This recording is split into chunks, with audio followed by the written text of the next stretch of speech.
am back.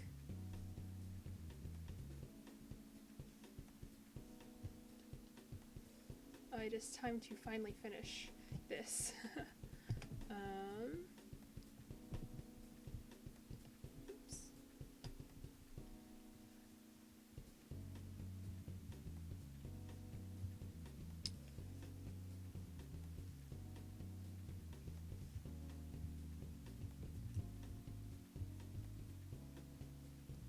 Oh wait, I have to share the stream is happening.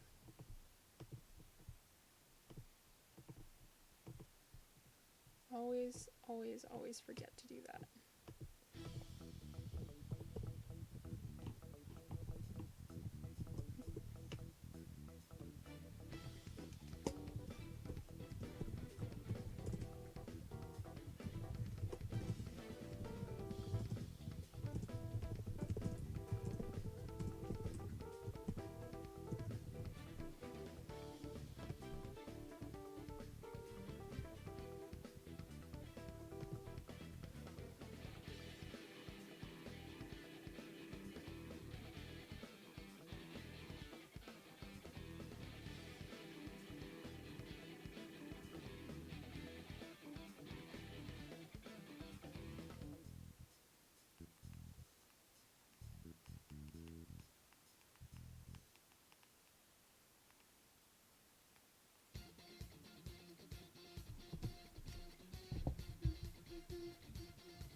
Bear with me a tiny bit longer while I try to get everything.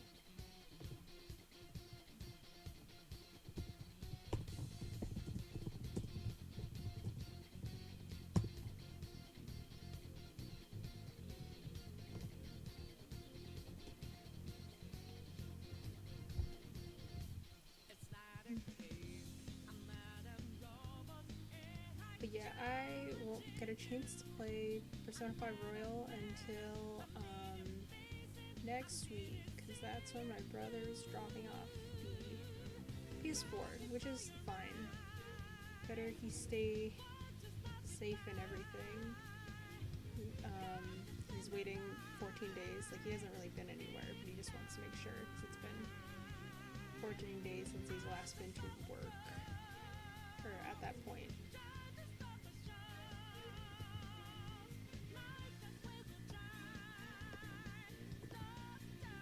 Hi, Diani.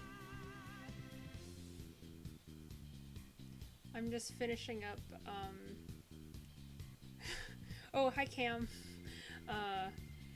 I'm just finishing up some art that I've been doing the last couple days,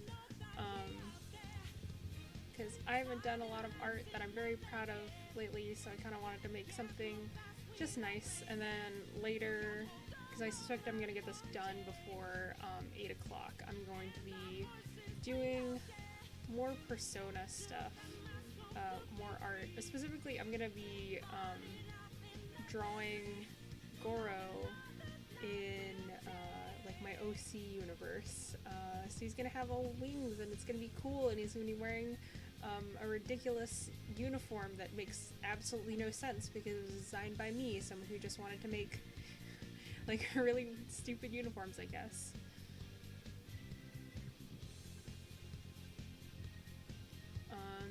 But yeah, I'm just gonna be here for the next 3 hours thinking about how I have an exam tomorrow, but I don't want to do it.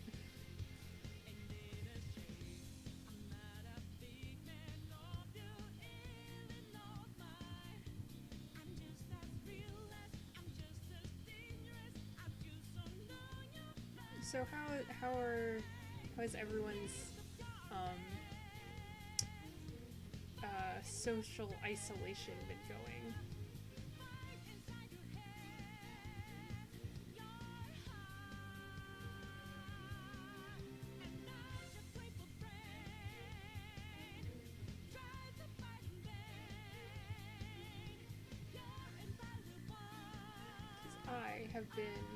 I just want to run to the woods and do stuff in the woods because no one is there.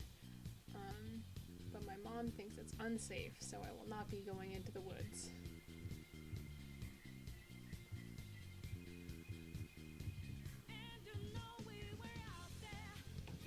wish I could figure out how to fix this cursor issue I'm getting on the playback. Oops. Because I have no idea why it's showing up not where I'm drawing. Because it's not that way on the monitor.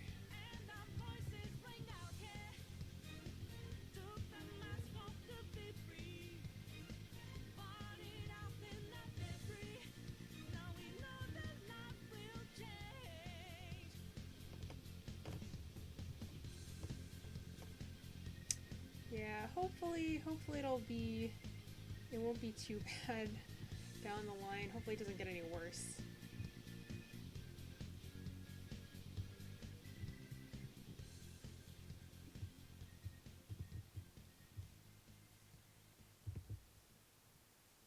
It's so nice out today though. I kind of wanted to take a walk, but that was also a point of contention. Although now I did clarify with my mom, I can go outside and take a walk, but like just around the neighborhood, which is what I was planning to do anyway. I don't know why she sounded so concerned yesterday.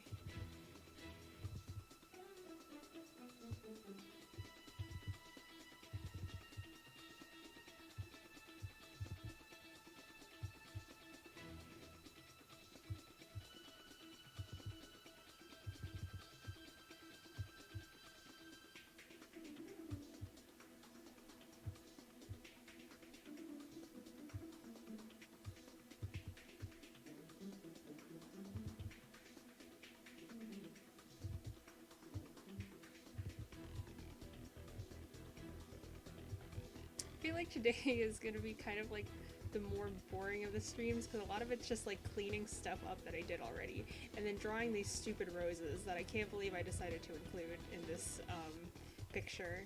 I was like, oh, you know what's cool?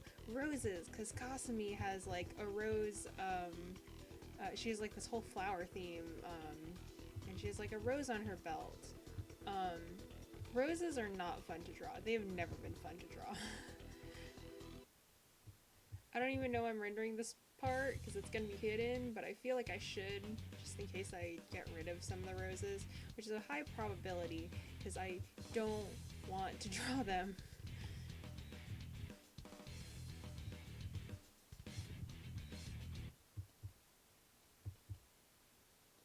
I wish I had pictures of roses on my phone so I could just use those and apply a filter to it. Like, I wish I just had my own pictures of roses. So I could be like, well, I took that picture. I have every right to use it. But no. I do have a fake rose in my room, but I'd have to... Like, I know where it is, but I'd have to, like, edit a bunch of them together at different angles, which wouldn't be very fun. I just hate drawing roses. Any other flower, you're okay. Roses, something about them.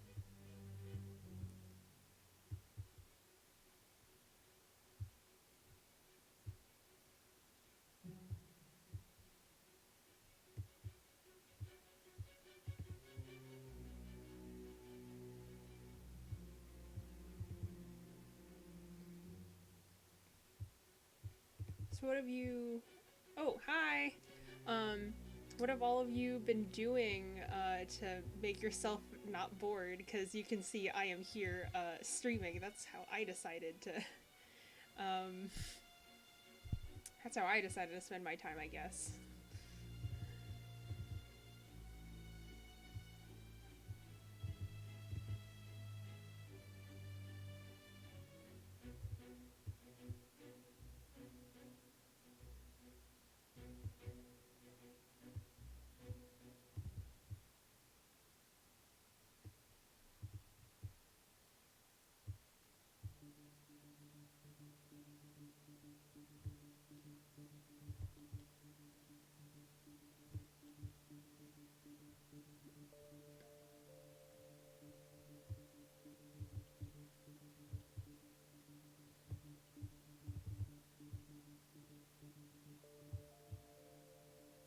Oh, yeah, I really need to also clean.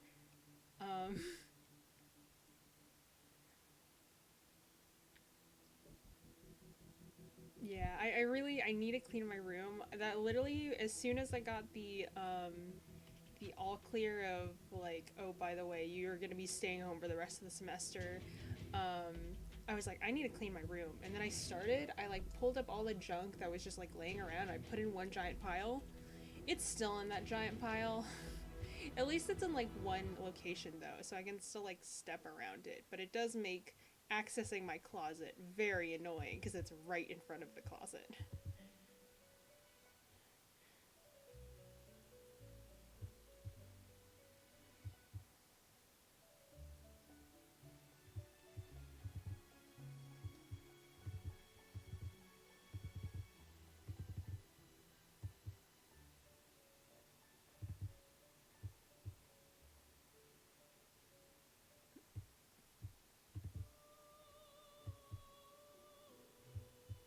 I should really make a playlist of the actual music that I like from this game, and from the other Persona games. Because I mostly wanted to focus on Persona 5 music because this is my I can't play Persona 5 Royal stream, but man, I really want to add like the Smash music, and there's some real good jams from Persona 3.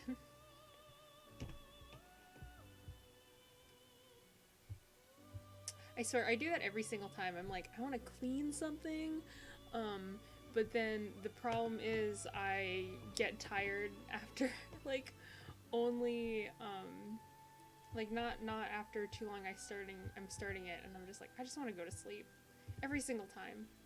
Um, it's annoying because I wish I could just finish something, but no, I've been cursed to not finish my cleaning. I remember I was, my sister and I traded beds. I don't remember why. I think it was because, when she moved out, like, her space was smaller, so she wanted my smaller bed. Or maybe she got, like, the wrong size mattress or something like that. Um, and mine happened to have, like, the right size mattress frame. Um, and so it was like, okay, I gotta clean up all the crap that's been sitting under my bed for literally years because we haven't moved ever since, when did we move here? I was like 3 or 4. So, you know, a very long time. And I cleared out everything under my bed. And then I was so tired at the end of it, not even everything was put away. I was just so tired moving in the new bed into my room, that I just left all the crap on the floor. I didn't even set up the new bed. I just fell asleep. Like, the only clean part of my room was a chair, like an office chair without any sort of backing on it. So I just fell asleep, like curled up on the office chair, like just like that, because I was so tired. I passed out, and I don't think I finished cleaning for like another few days or something. I was just so tired. I don't know. There was a lot to do.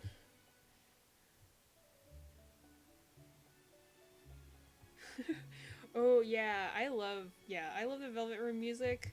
But I remember I was trying to grind to get, I think I was trying to get Thanatos or something. Um, I was trying to get some high level Persona in 3. And I spent 5 million years, it feels like, um, maybe, I don't know, I spent maybe 3 hours straight just trying to grind for the right personas in the Velvet Room. It was ridiculous. And I didn't even get it on that try because I think it was too high leveled for me and I didn't realize. Oh my god.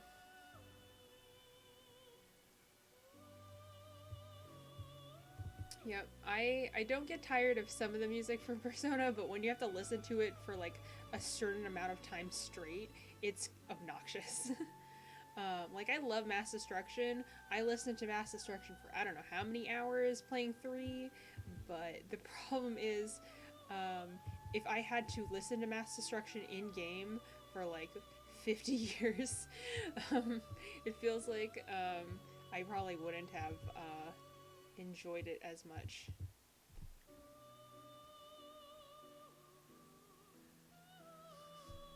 God, I can't believe anyone 100% these games. Like, that is the one thing I don't want to do. I'm planning on platinuming Persona 5 Vanilla, but I cannot for the life of me understand how anyone has the patience to complete the entire Persona compendium.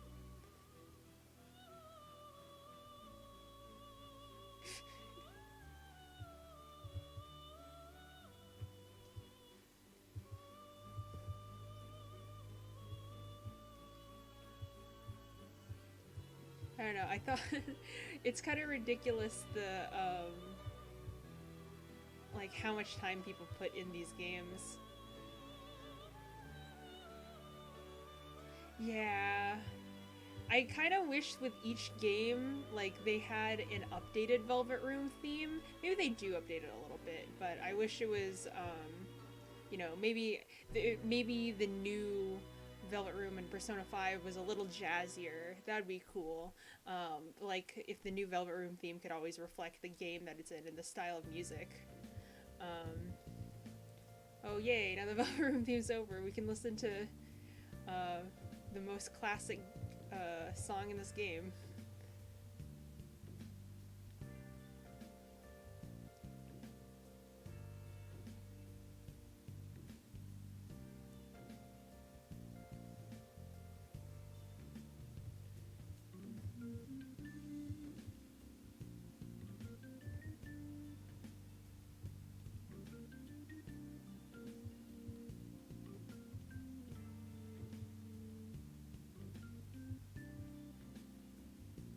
I heard that Takemi got a new voice actress in Royal.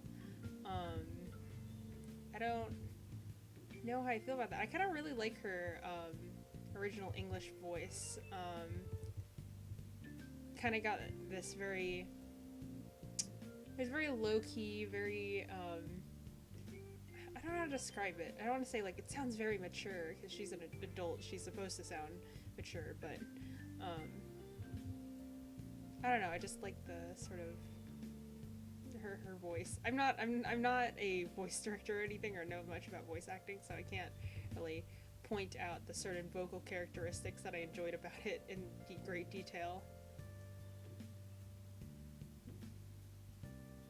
I want to play Persona 2 as well. I'm going to, now that I have a computer that runs emulators faster, because my old one, like, playing Persona 3 was fun, but it did lag like every 2 seconds. It was very annoying. So maybe if I can play Persona 2 and then have it on fast mode, maybe I'll play it. Maybe.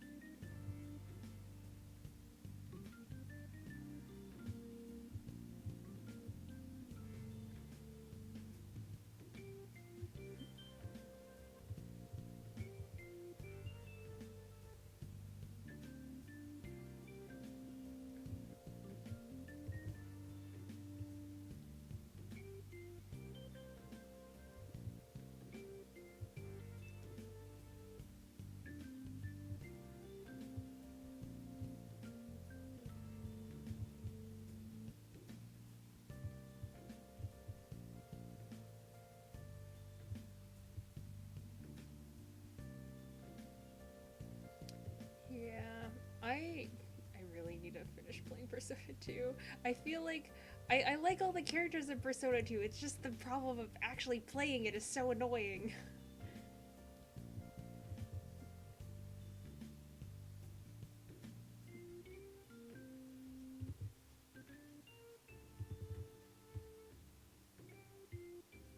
Yes, Cam, please tell me when you're through Persona 3. I just want to scream about it. Um, did you start playing it, like, again recently? Because I remember that you were screaming to me about Akihiko or someone.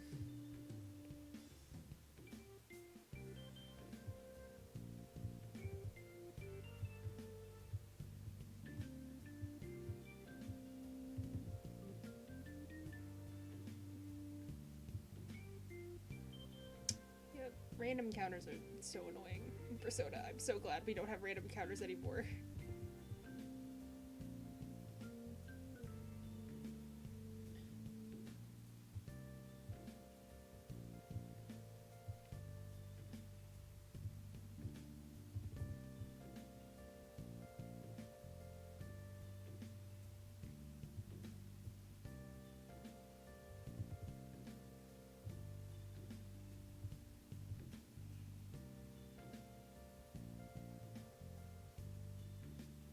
Did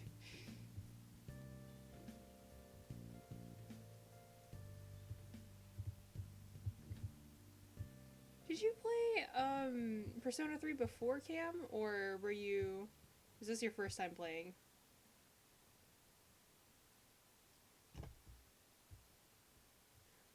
Wow, that's kind of weird. Okay, Gianni, I think that's kind of strange that you've seen people play P1 because that's I would say probably the least popular played of the Persona games because it's the most dated one.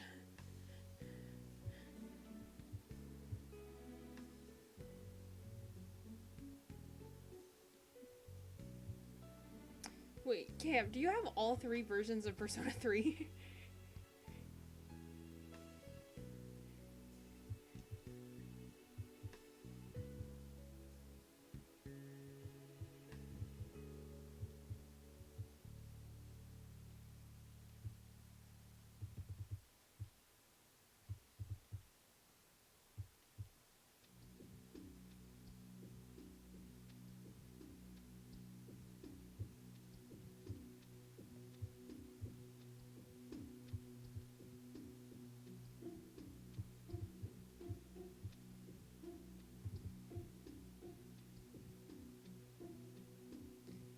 The original.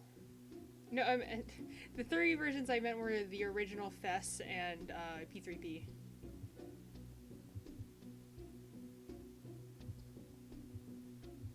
Okay.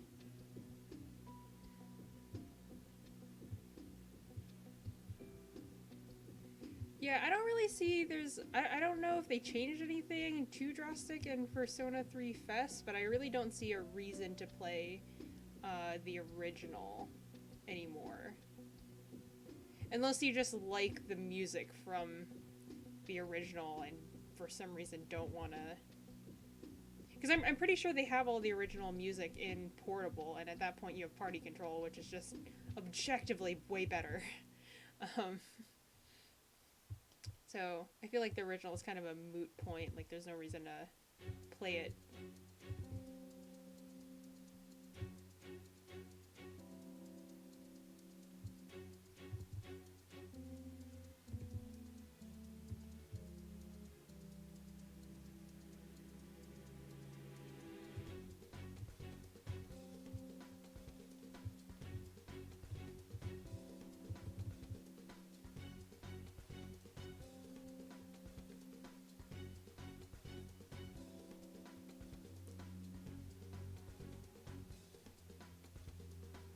God, at least with mods now for people playing the ports, um, you can have there's a party control mod, and if I ever play Fess, I am definitely gonna implement it because I couldn't play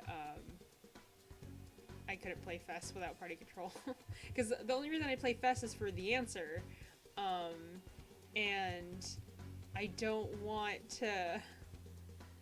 I don't know. I just I wouldn't want to play the harder difficulty when I already died so much in Portable, even with party control. As I said, I'm not very good at video games.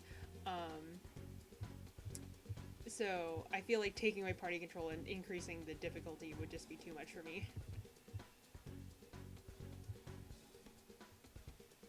Yes, I wish that we had the ability. I wish they had like loaded in 3D models in Portable. I know why they didn't for like space reasons because they had to fit a whole other route in there. But I kind of wish that we had there's at some point we would have been able to see Minako walk around.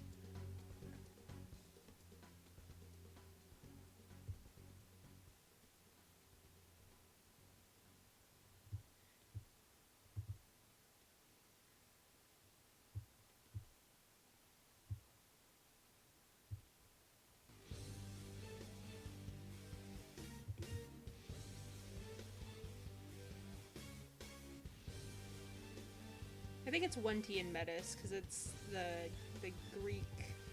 What is she in Greek mythology? I used to know this.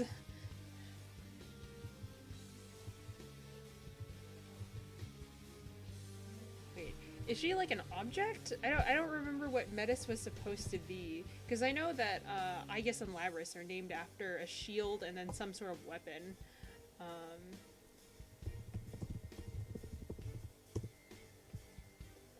Metis was an Oceanid. So, not a weapon like the other two, or I guess isn't really a weapon, but eh. Please don't suffer, Cam. Wait, no. That didn't align correctly. There we go.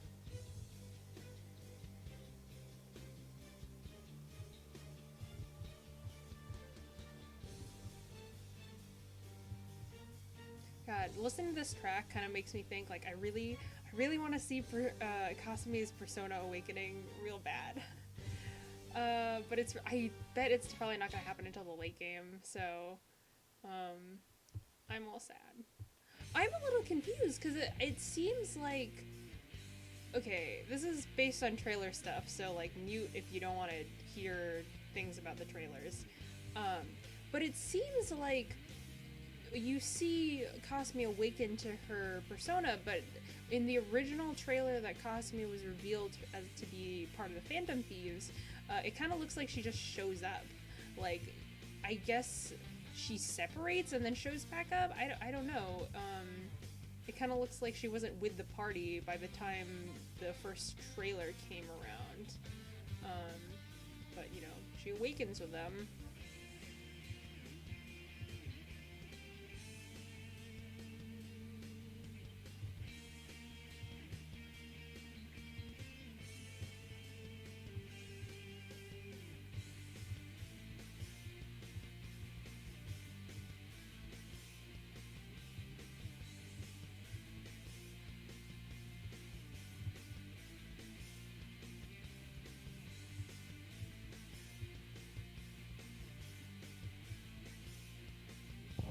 Just realized you could not really see me in the camera.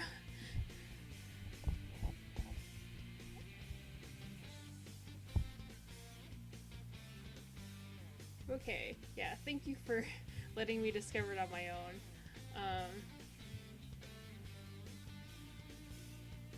Of course you got distracted by Animal Crossing. But no, I was just, I was talking about, like, I don't know where Kasumi, like, there's a, in the very first trailer, you see, like, Kasumi just kind of ollie on in, but if from other trailers, you can, see that she, like, awakens, as a, with the rest of the party as witness. So, I'm kind of curious why it looks like she was separated from the party at the time.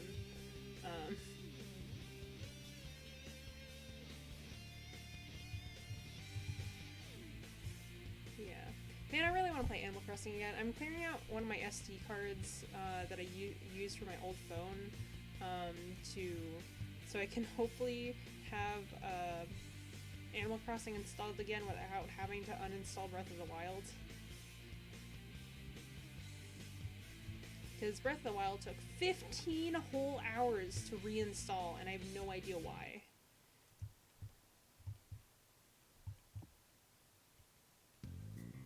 Although maybe I shouldn't reinstall Animal Crossing, because it sounds like everyone is suffering because of the bunny, and I'm really not sure what's happening.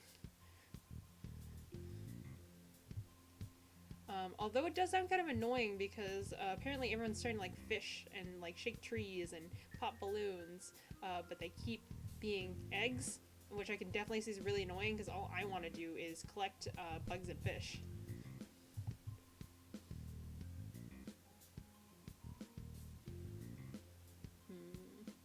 I'm debating whether or not I should make Kasumi's boots also kind of like crystalline and glass like her.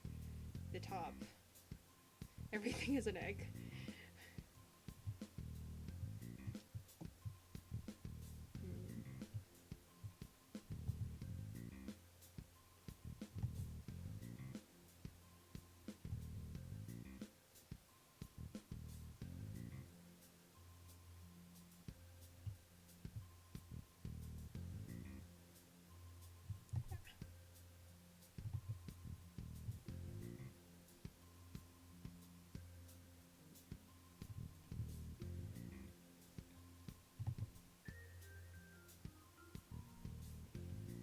Okay, so I have a question. Is the bunny that's in Animal Crossing, is it really a bunny or is it a person? Because I have a feeling it's a person. Because it doesn't look like it blinks. I'm not sure. It just doesn't look like any of the other rabbit models.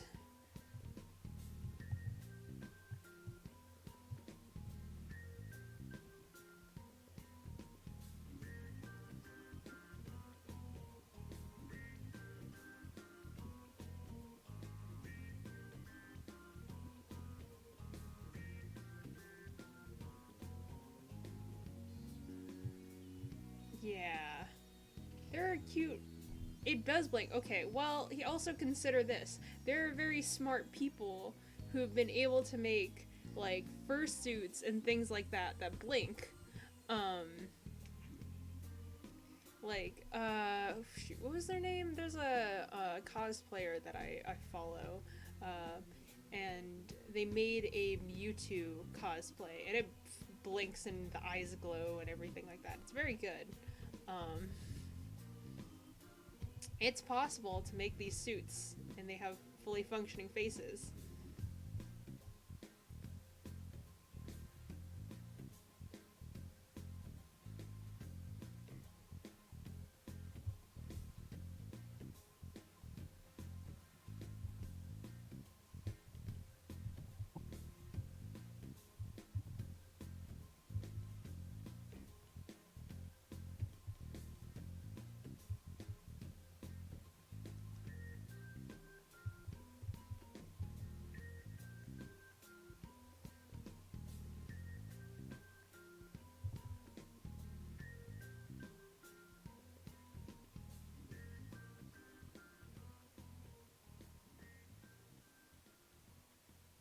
I said this yesterday, but I can't wait to go.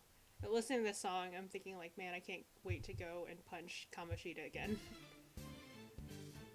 Yeah, I'm like, there's so many really talented furries. It's like I'm very happy that there are so many people that are so passionate about their hobbies, um, and a lot of people who can make like a lot of money off of what they're passionate about. It's great. It's a good community, from what I understand. um, but yeah, they're really impressive on like the stuff that they can make.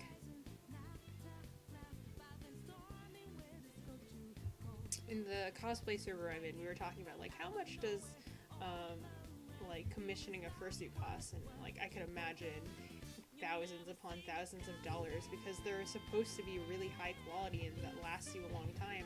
Not to mention they're just very technically impressive.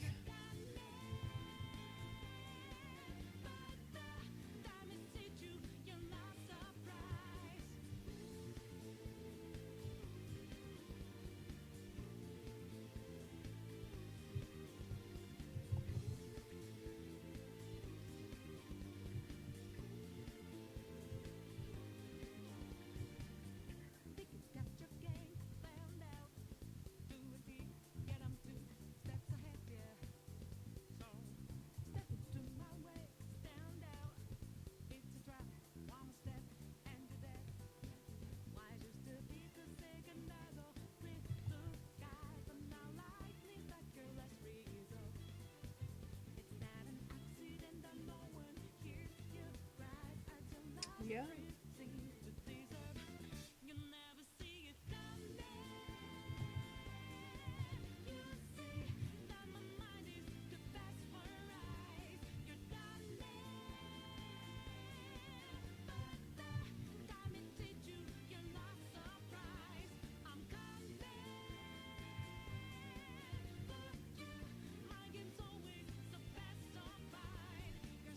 Yeah, oh my gosh. It's so I love Last Surprise. It got replaced though with Takeover, which um I like Takeover, but I don't think it's going to beat the classic. Um Maybe when I listen to it enough in game, I'll enjoy it more. Um I haven't listened into it for too much though, because I don't want to get sick of it before I've even got into the game.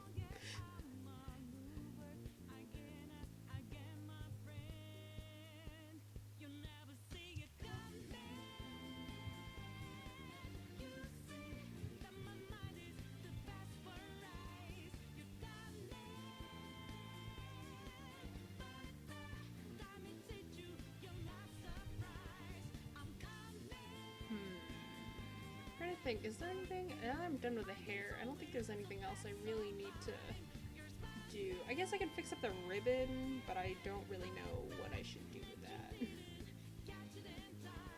It's like such a strange shape.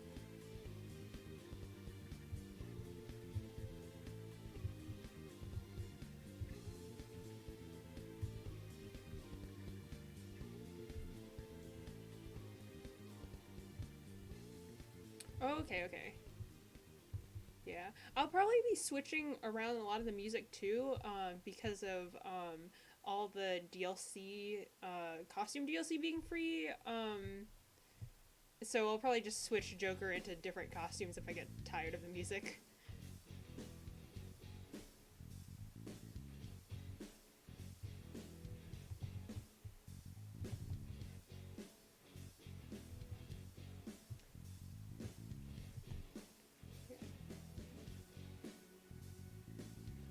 Speaking of that costume DLC, I can't wait to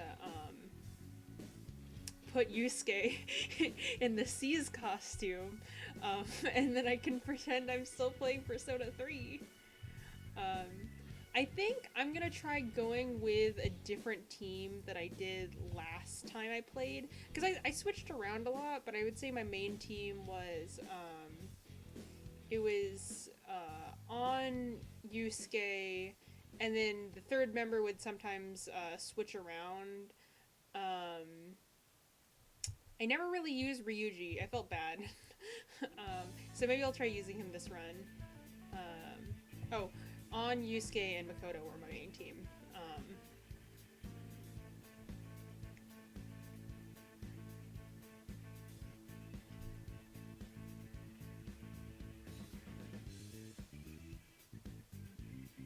Yeah, I think I'm gonna start on the roses. So prepare to see me crying for like another 2 hours.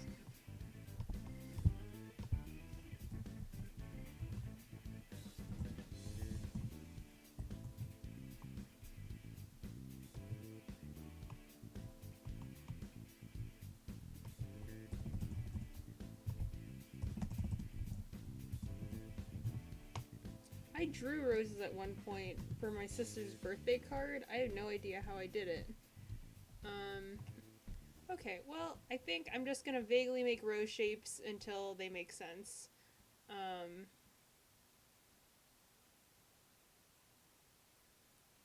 Wait.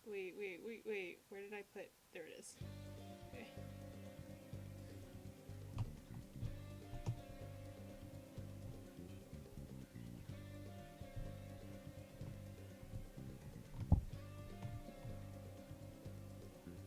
I accidentally put away the chat. Where is it?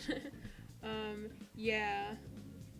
I love the fact that you could just switch them out, and that there were mechanics about switching them out. It kind of felt weird to be able to just, I don't know, it kind of felt like very Pokemon-esque in the original, or like sorry, not the original, but like the earlier games, where it's like, you have to stick with this party, or you have to switch to the new person, and like, you better, you can't rethink your strategy. You have to either switch to the new person immediately, or you have to, like, stick with your old party, because then they're just gonna get out-leveled if you don't. Which I was never really the biggest fan of, because I feel like it stifled creativity and strategy unless you had already played the game before.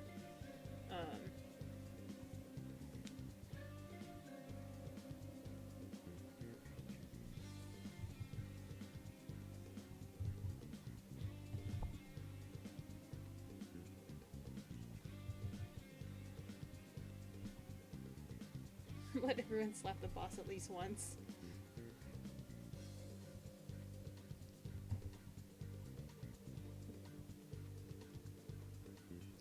boring on the last boss. I just had for Persona 5. I just had all.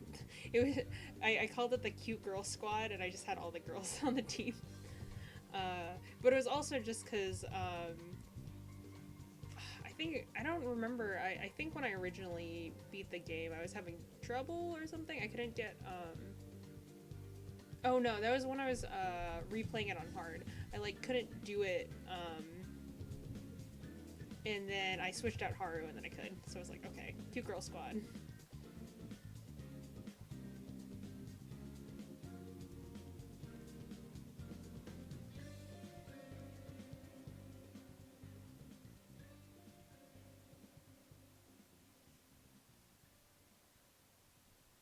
Yes, sometimes yeah. And then there was also Futaba who who hopped in from time to time. Man, I love, um, I, I love all the girls in Persona 5. Call me a useless gay.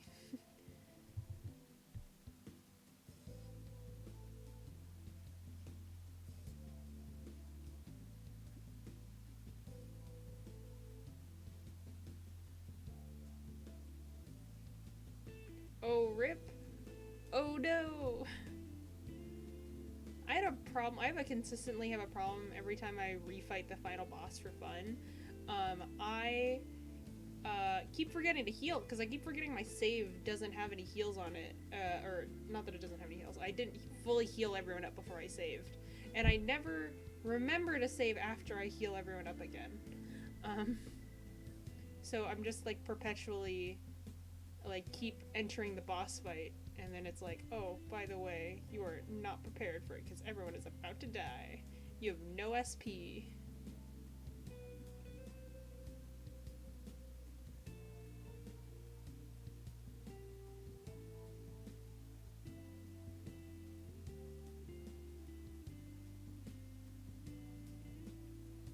Wait.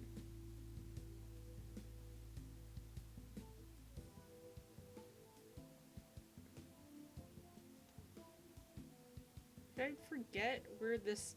I'm trying to look for like a merge... Oh, there it is. Okay. I was so confused. I was like trying to merge a layer, and I'm like, I have no idea where the feature went. Like, I have no idea where that setting went.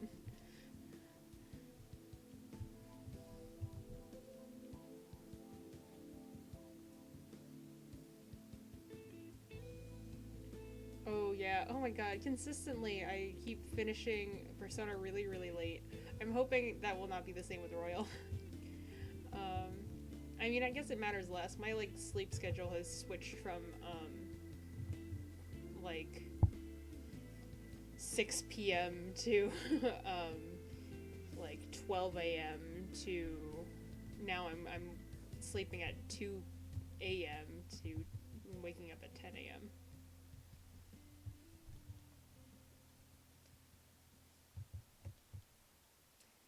I'm kind of debating what if I just blurred this foreground out and then pretended that I knew what I was doing?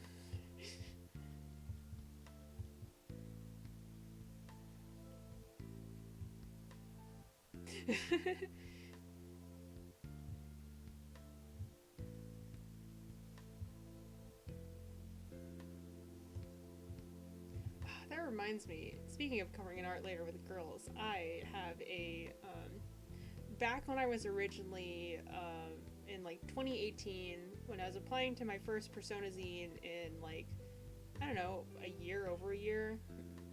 Um, when I applied to the Persona Girls zine, because I applied to both, not just the boys zine. Um, I had already started sketching out what I had wanted to draw, and I had like a file for it already. It was Mitsuru, Makoto, Maya and Lisa, Aigis and Noto, all on motorcycles, except for Aigis wasn't on a motorcycle, she was just running. Um, I really need to finish that. I hate drawing motorcycles. I can't really, but I really want to finish it because I think A, they're cool, and B, girls. Oh yee. It's a good zine. I did not get into it though. I applied to. I literally didn't mean to apply to the boys zine. I was kind of just like, why not also apply to the boys zine? Um, and then it was the only one I got into. And I was like, well, good thing I applied to it.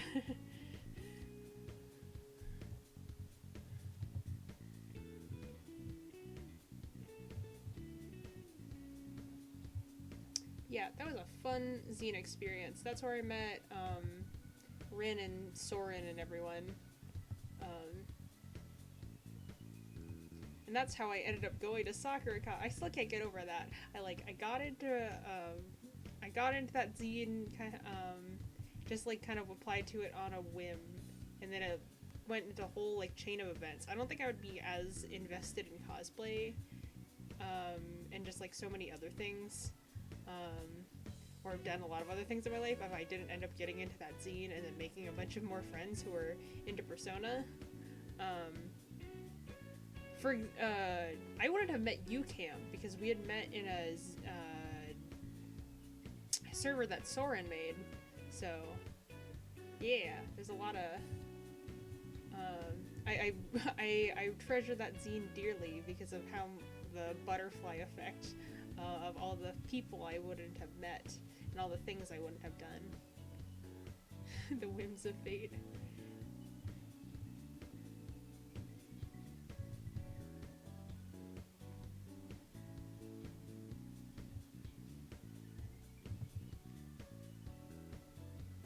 Yeah, I think I might blur this foreground out because it's so ugly. I don't know what I'm doing. I haven't drawn roses in this lighting before. I don't know how they're supposed to look.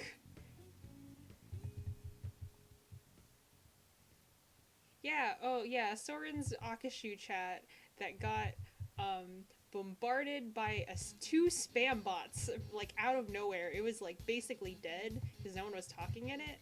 Um, and then suddenly out of nowhere, two spam bots got invited and then started flooding the whole thing with very inappropriate pictures. So it was like Soren just deleted the whole server.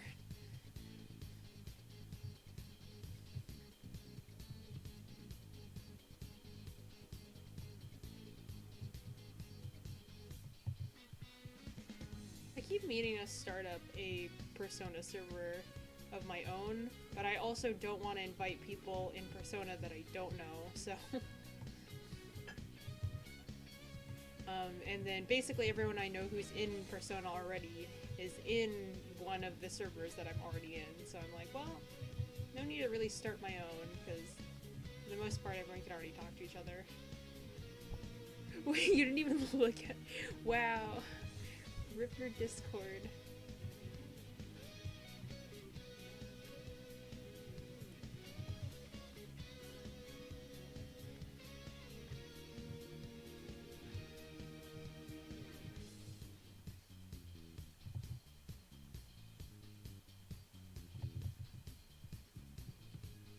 Yeah, that was super weird. I wonder if someone in that server got hacked or something, because that was such a strange thing to happen.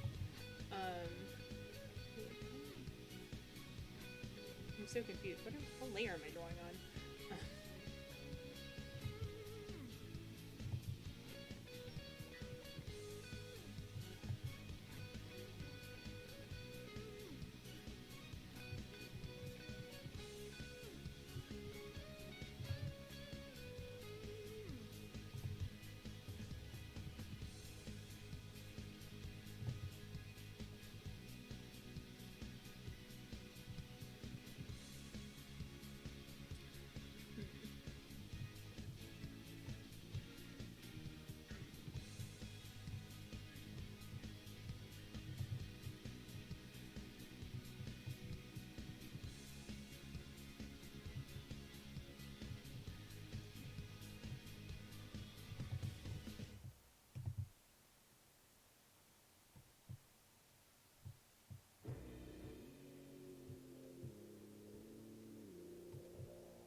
Here's the point that you realize I still have no clue what I'm doing.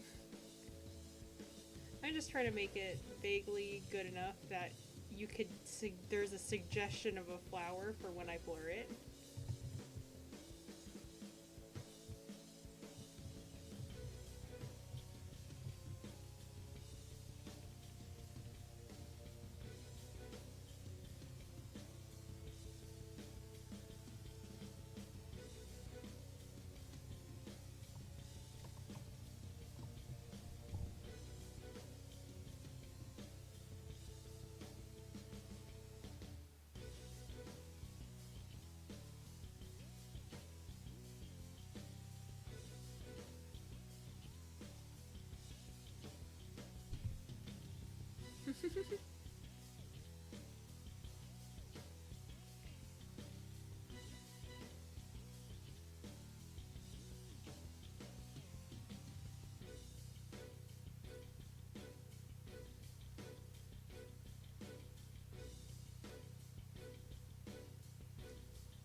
That's too blurred.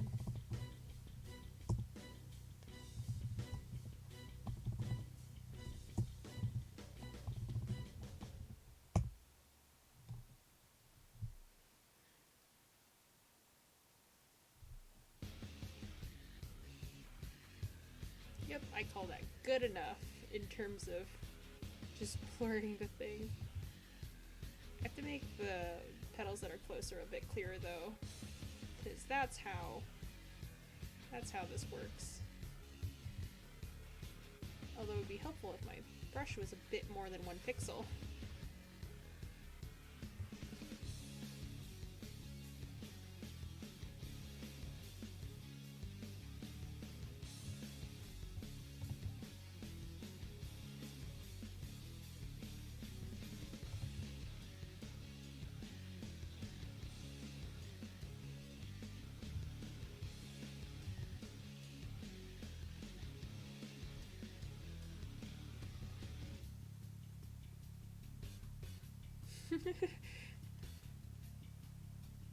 Wait, are you telling me to go eat the roses?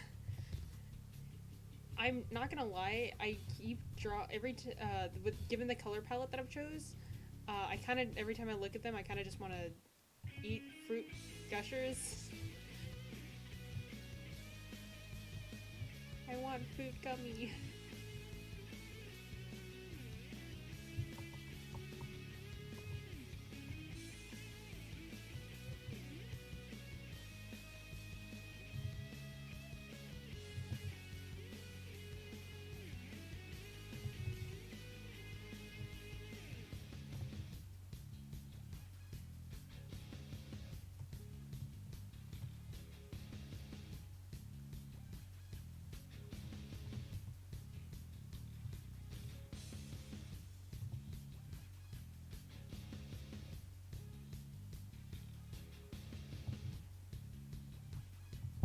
The gummy ship. I want fruit gummy. I'm not a big, like, Vocaloid person, to be honest. It was just something I kind of listened to in middle school, and now I just kind of casually listen to. I'm not a big fan as my friends. I'm really bad at keeping track of, like, all the major, like tuners or everything. Like, all the people who make real good music. But I really do like Gumi's voice.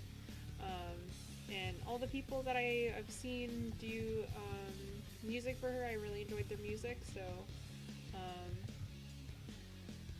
just in general, I have very positive feelings about Gumi, who is Vocaloid.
besides Persona, what else have you guys been playing?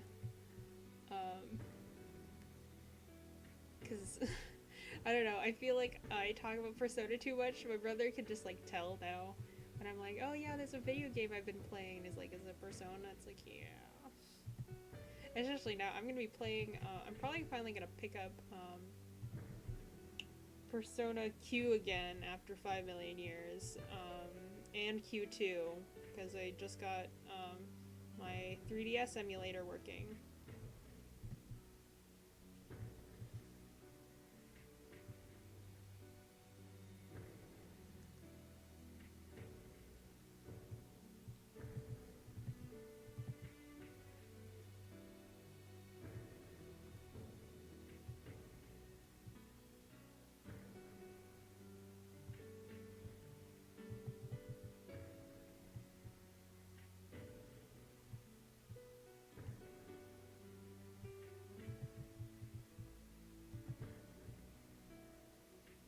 Ooh, Doom Eternal. How is that? I of all of the 2 games that came out on March 20th, I have heard nothing about Doom Eternal except for any memes that also had Isabelle in it, and also uh, Ross from Game Grumps doing like a like plays Animal Crossing and Doom Eternal with one controller. I need to find that stream because I really want to watch it.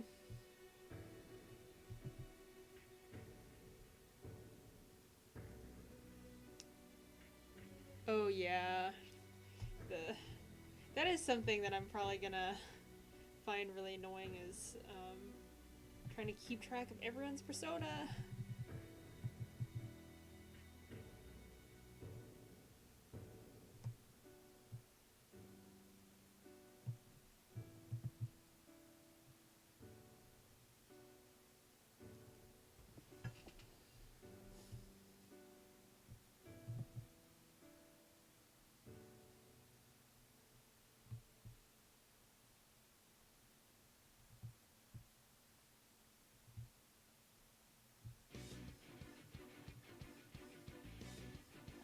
Ooh.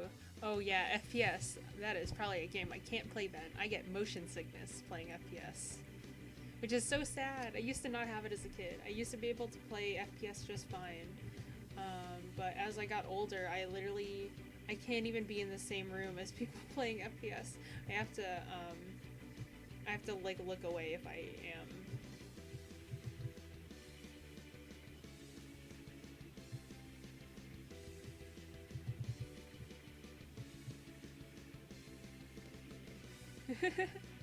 Oh, if I leaned in way too much, I would probably vomit. But yeah, I hear a lot of things about Doom in general. Just is there, the way that it works. A lot of the mechanics works is to make you feel very powerful, and not like, oh, it's not like Dark Souls where you have to like take your time and like plan things out accordingly. Like no, you just have to kind of react. And I don't know. Maybe I'm mischaracterizing it because I haven't played either of those games, but from how it's been explained to me, that's kind of the pacing to it is very quick.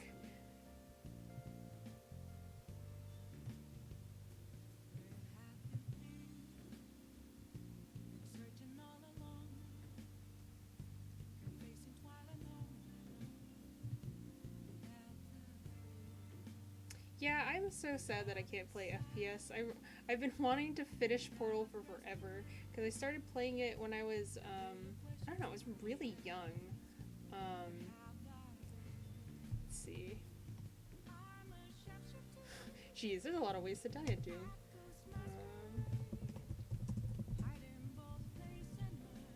Yeah, I was literally 6 or 7 years old when I had played Portal, I think. Yeah. I was 6 or 7 years old when I played it. And literally only a few years later, I wasn't able to play FPS anymore. Um, and it's been how many years? Like over a decade, and I'm still just like, I wish I could play it.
Yeah, oh my gosh.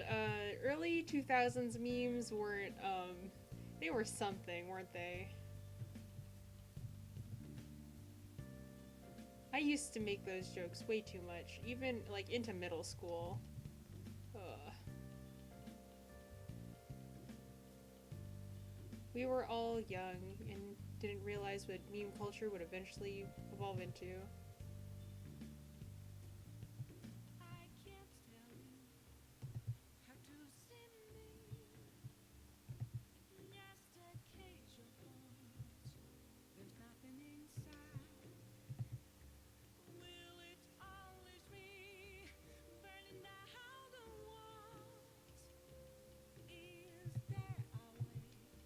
Ooh, that is... I did not realize how this smudge worked in this... Because the blur does not work in this program, like, basically at all. It does on a very, very, very small scale.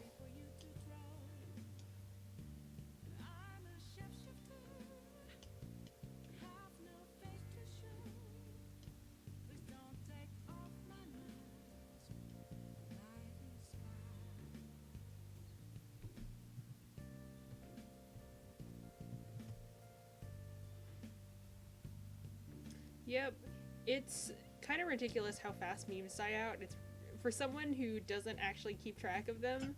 Um, Sometimes it's like I don't know where we are now as an internet. Um, so I've just been pretending.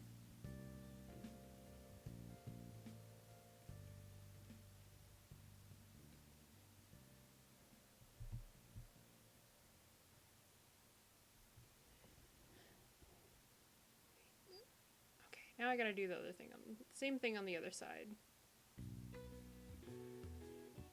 And then after that, I'll fix the shape of the sword, and then I think I'm done. Oh, no, I'm gonna add some additional lighting effects. Some chromatic aberration, because I think that'll be cool. Actually, I might do that right now, because I was only planning on adding it to Cosme. Oh no, I'm planning on adding it to her sword too, so I will hold off. Or I could fix the shape of her sword now, and then keep procrastinating doing these roses, because I really don't want to draw them.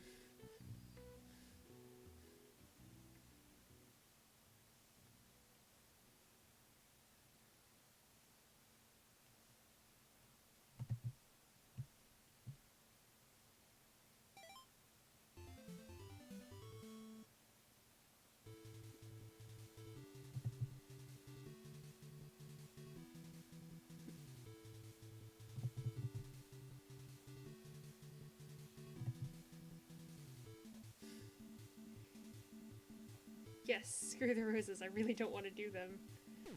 Every time I include flowers in a picture, I'm like, ah, yes, this will look cool. And then I get around to the flowers and I'm like, oh no. I have to remember how to do chromatic aberration. I might have to switch programs to do it because I honestly don't remember how to do it in GIMP.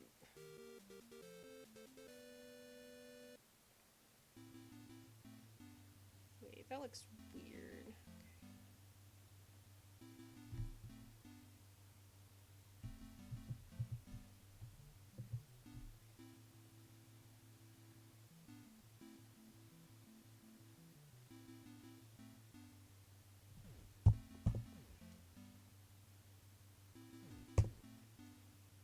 That looks better. Okay.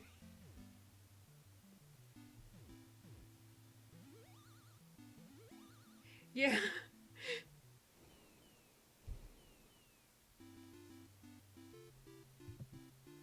I don't think I ever played any of the video games in Persona 5, or if I did, I played them maybe once.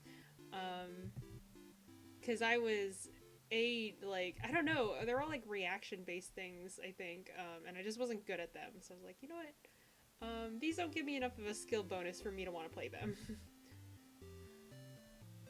um, Maybe a New Game Plus, though. I'll just try to get all the bonus stuff. Like, I'm pretty sure there's achievements that you get for beating the games.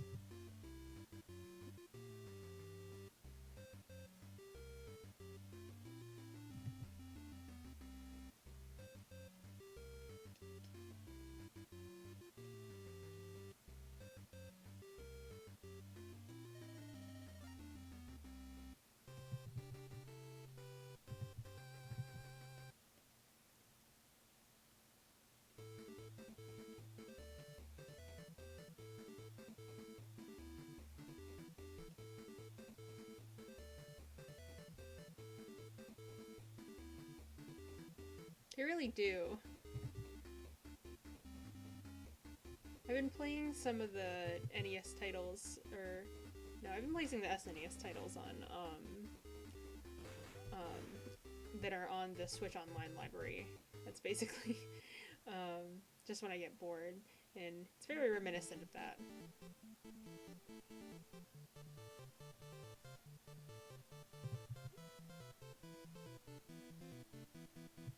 What am I?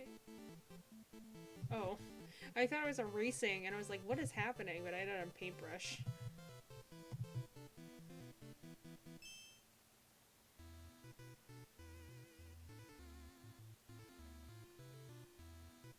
Did I start recording? I didn't. Oh, dang it. I'm just gonna have to download the from YouTube.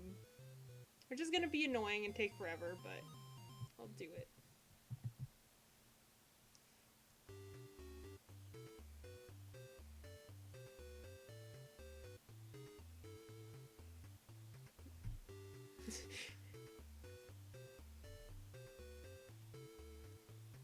Okay, time to figure out how to do chromatic aberration on GIMP.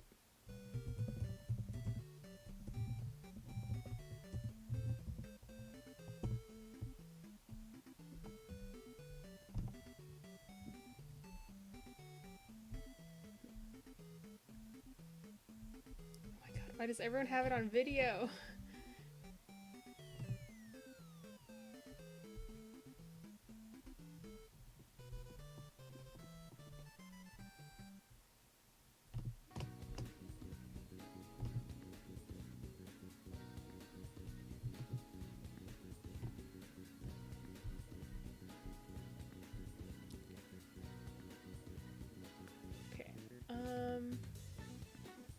I'm gonna keep a copy of the sword and a copy of Cosme in case I want to separate them.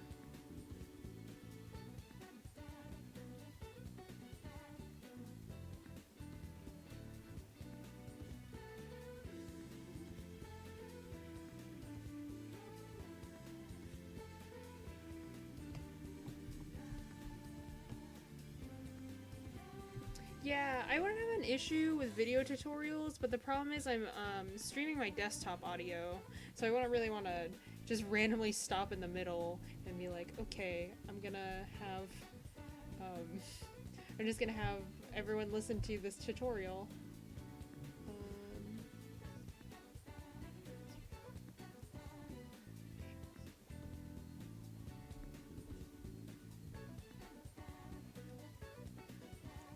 Okay, I think I'll figure this out.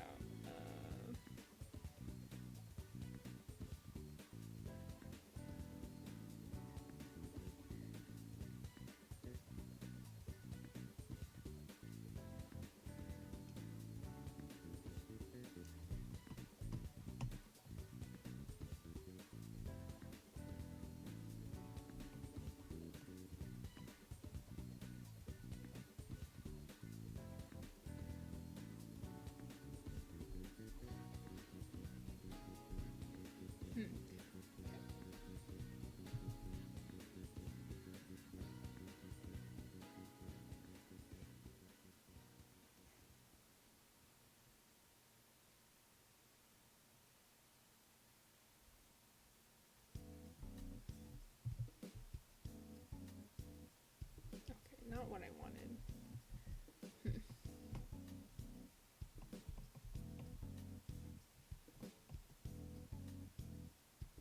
So, see.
This is...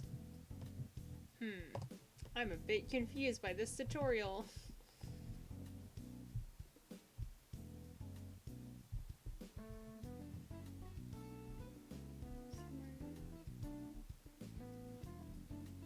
Yes, Tai and Eli have some of the, yeah.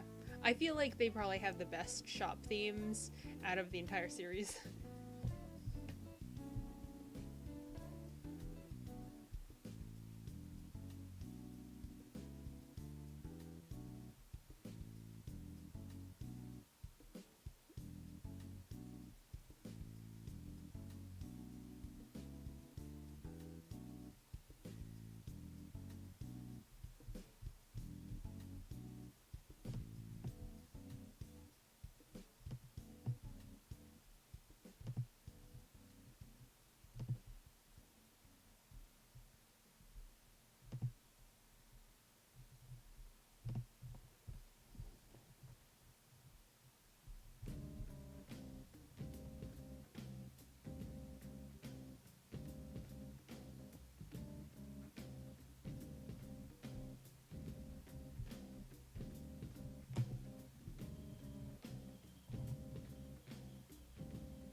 I'm so confused.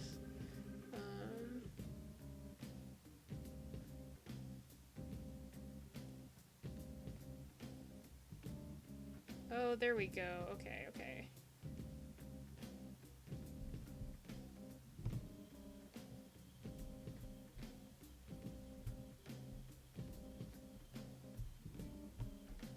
I think I finally figured it out.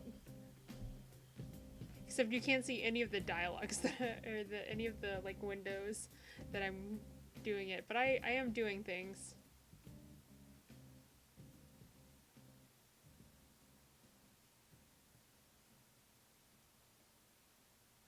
I don't think this is doing what I want it to, though.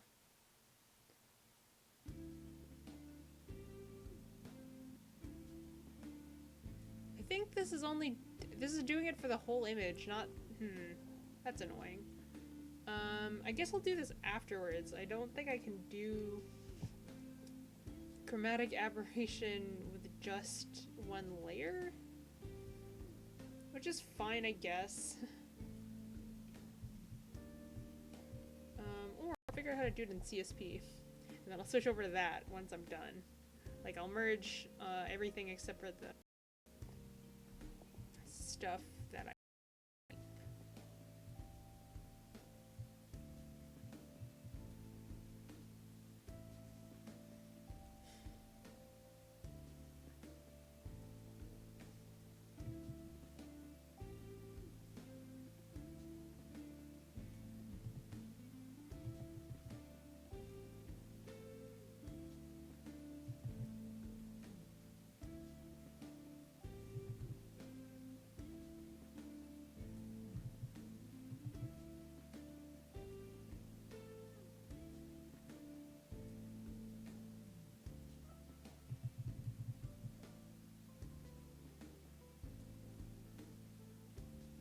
These probably make... This background piece will probably make a lot less sense to blend, or to blur, but I'm gonna do it anyway, because I don't want to draw it.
Oh yeah. I remember yeah, I remember watching some of the first trailers. It was kind of stunning to see um, what ended up becoming of the series after that. Um, it really has like good UI. Um, it's so fluid too. I absolutely love. One of my issues with menus and RPGs is I hate using menus.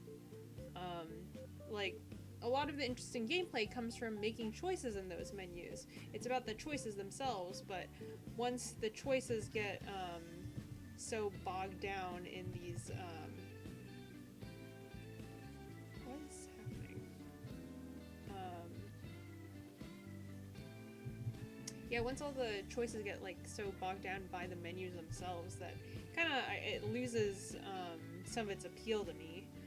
You know, the main um, thing is the strategy, but if it's not really fun to execute on that strategy, then what's really it doesn't end up ultimately being fun. Meanwhile, with Persona 5, the UI is so fluid, everything is mapped to a singular button. There's no like having to go through many menus. Like I think there's maybe a maximum of like 2 menus deep you can get into something.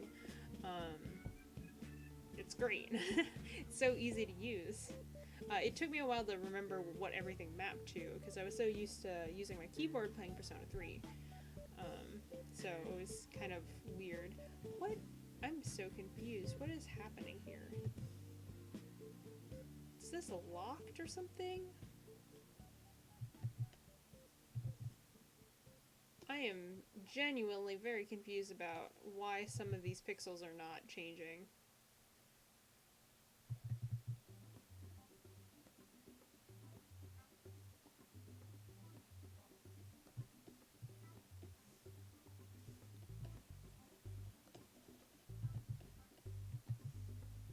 Is this just an opacity thing? Am I like, what is happening here?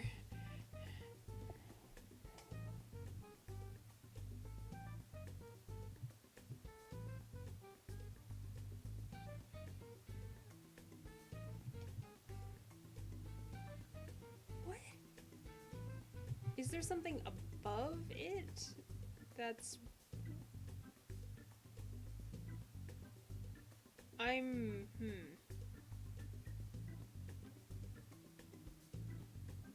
I have no idea what's up with this.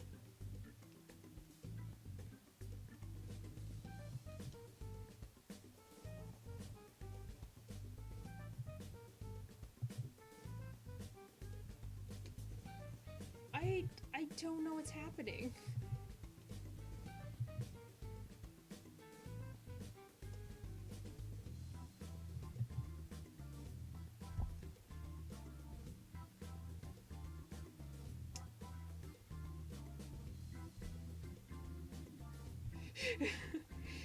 Okay, the only reason I played Persona 3 was a keyboard because I couldn't get. I thought I could use my PlayStation 3 controller on with my computer, but I couldn't figure it out. So I just gave up and was like, you know what? I'm just gonna play with a controller.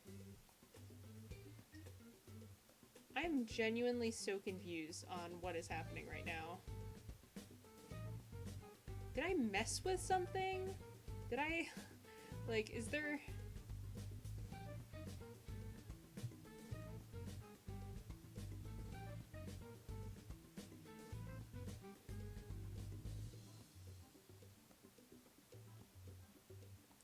Maybe it was when I was messing with all the channels? Like, all the color channels?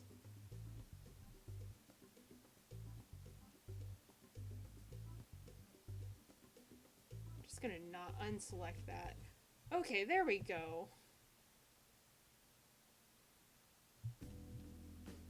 Yeah, okay, I think I had locked the red channel. And so it just like the random red pixels weren't going away.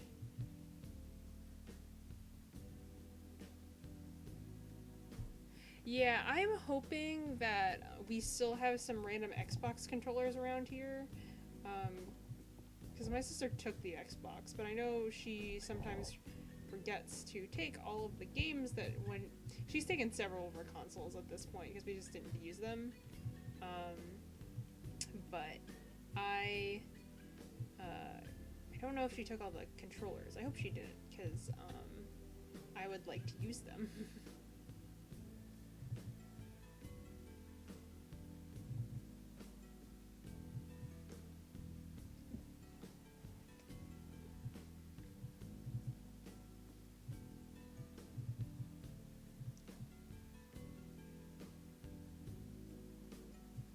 This is the point that I wish I figured out how to rotate the, wait, which, okay, I need to look at something. I actually don't know which version of GIMP I'm using. I don't know if I'm using 2.8 or 2.10. I thought I was using 2.8 for a while, and then I looked at the page I visited and it said 2.10, so, because in 2.10 they updated it so you can rotate the canvas, but I haven't been able to figure out how to do it.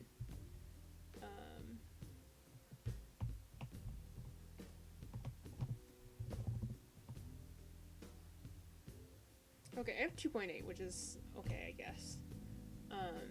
But I would like to be able to rotate the canvas because that is a thing you cannot do in this program.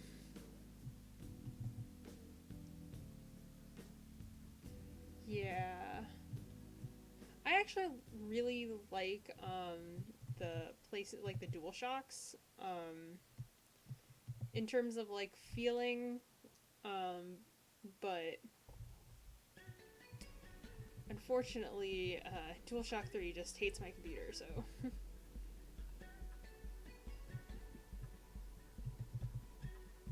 Yeah.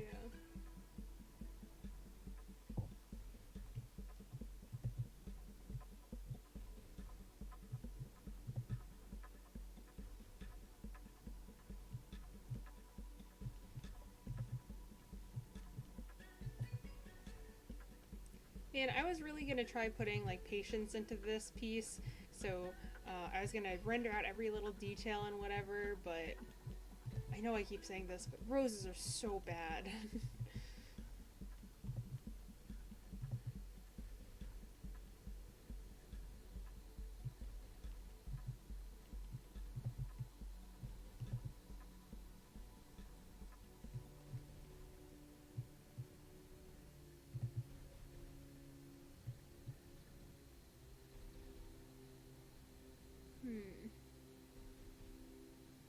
I think I was looking up, there was a way to do it, I just couldn't, I think it was my computer that was the issue for the most part, but I haven't tried in, like 2 years at this point, so, I would probably have to double check on that.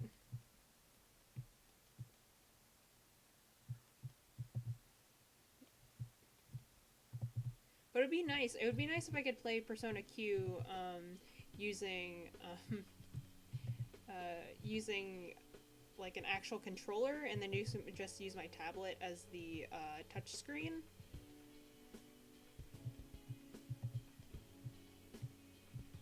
Then I would be unstoppable.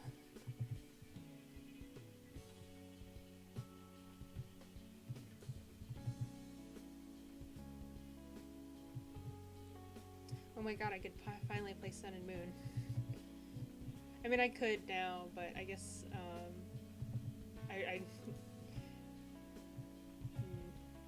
the moral part in me is like, don't pirate it, and then the part of me that wants to save money is like, do pirate it.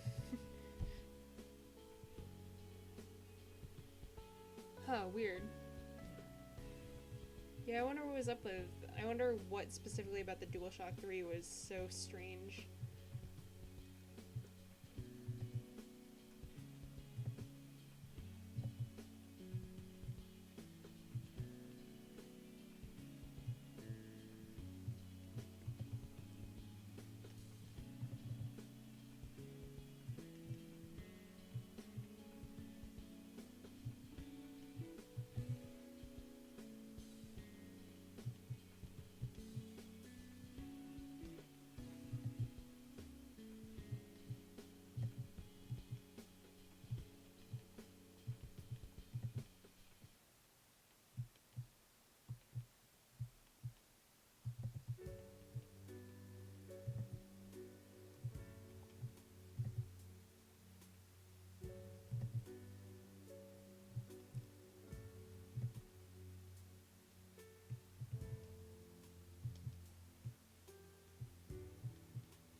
think of what, because I don't know if I'm gonna be streaming necessarily this weekend, but I am trying to gonna make streaming into a kind of a regular thing, if I can. Um, but I'm trying to think like what music should I be playing, because I wanted to play lo-fi music, but nope. YouTube just shut the last stream that I did down with all the lo-fi music I had, so not gonna do that. So I'm trying to think of like maybe other video game soundtracks. Um,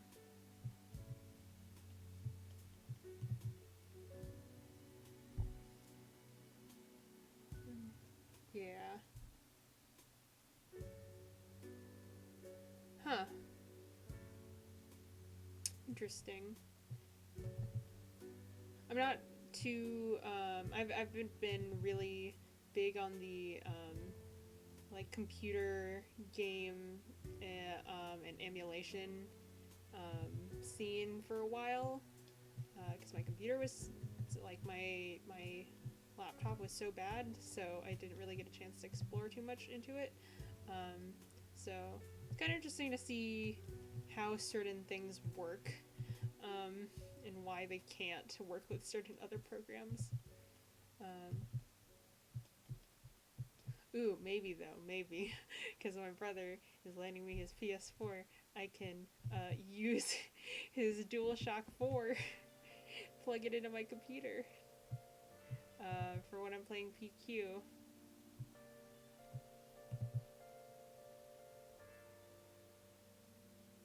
Oh, I haven't played any Supergiant games, but I do want to. Um,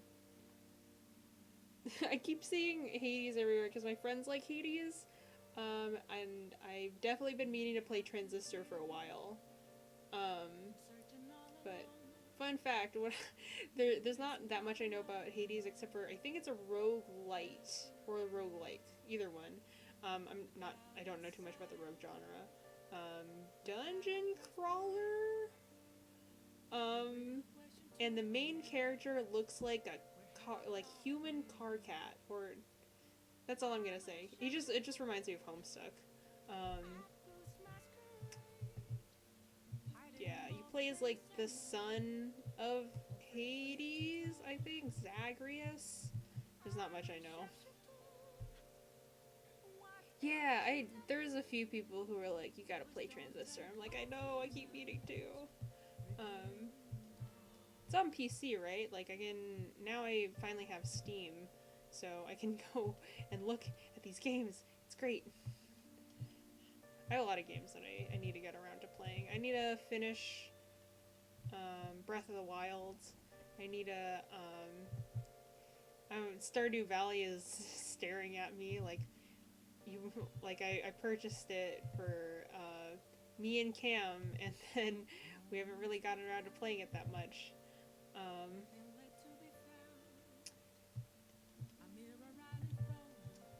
and what else I'm playing? Yeah, I need to play Animal Crossing. I have 2 Ace Attorney games that I bought. I need to finish Persona 4. Um, there's a lot.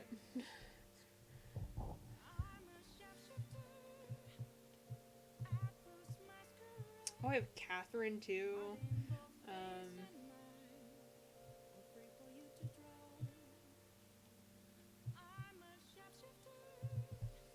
yeah, Stardew. We need to play Stardew again at some point. Um, except for we also have Animal Crossing. There's so many games.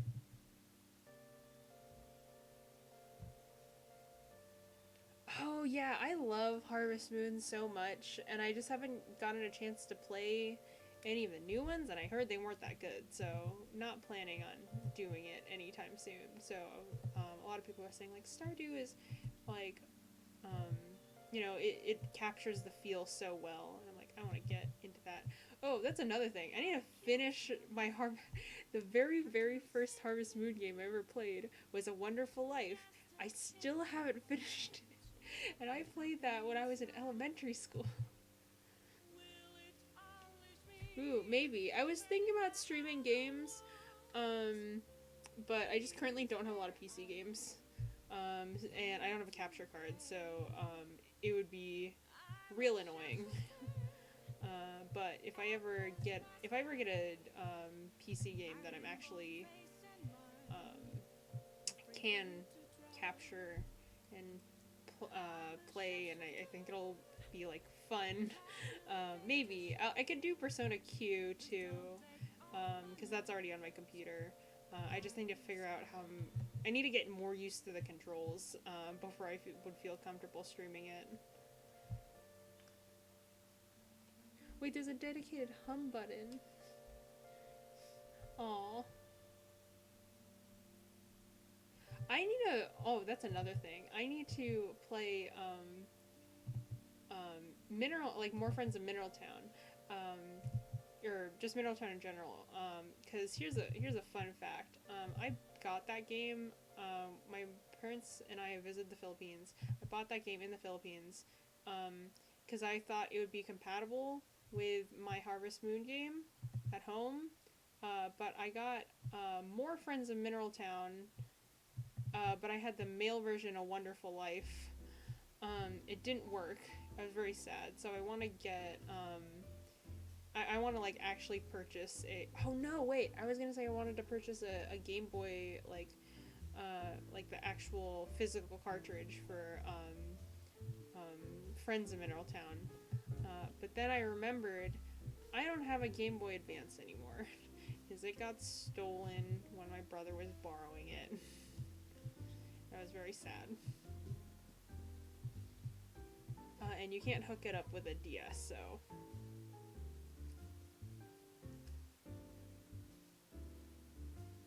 Oh yeah, I had Harvest Moon SNES.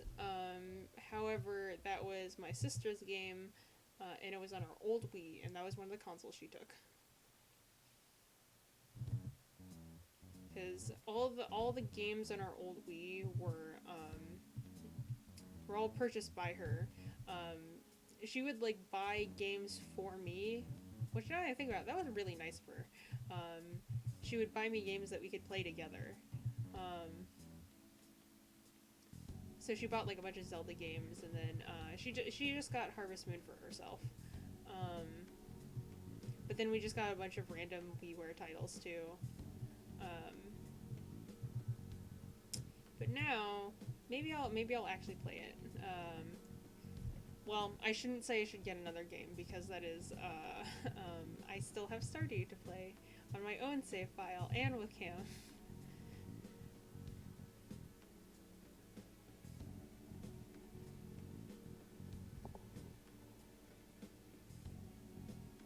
Aw, that's cool that there was like more interaction on. Yeah, there's so many things I wanted to do because I heard like there was functionality between the GBA and the GameCube, and I just never could get it to work. So for me.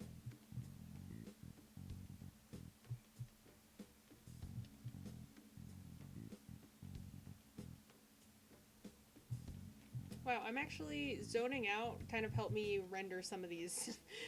So thank you for distracting me because I definitely didn't want to do all of these.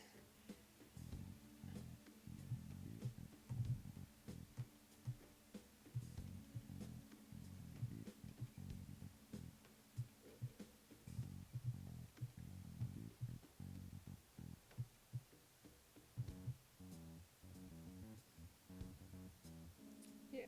Oh my god. Yeah, I couldn't relate to my friends who were like, "Man, I have so many games, but I never play any of them," and me not having like a debit card for a really long time, or like any kind of ability to pay for things with a card. We're just like I can't relate, but now I'm that way. Like I'm trying to limit it. I'm not as bad as my other friends whose Steam libraries are just like thousands of games large, but still, it's I have several games that are I don't know how much. Like I'm thinking about like dollar worth amount of games. How many have I just not finished? You need to play some games. I have what else do I need to play? I'm trying to like go through my library of things.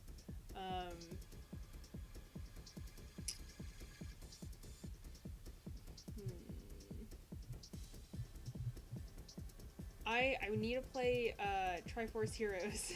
I'm trying to pressure my friends into getting it so we can play it with them. Because I really wanted to play it when I was when it originally came out, but I didn't have a 3DS, and I was planning on, like, I wanted to get one because one of my friends had it, and then one of his friends also was playing it, and then I never got around to I didn't get a 3DS until like last year August. So one of my friends was so gracious as to give me her old one. I'm very grateful for that because I've been able to play a lot of games that I haven't really, because the before I got the PS3, the newest game console we had was the Wii. When did that come out? It was like 2006, right? Yeah, November 19th, 2006. So we had, so up until 2018, the newest console I had was, like 12 years old. Or did the DS come out after that? Okay, no. The DS came out before it, yeah, so the newest console I had was, the Wii.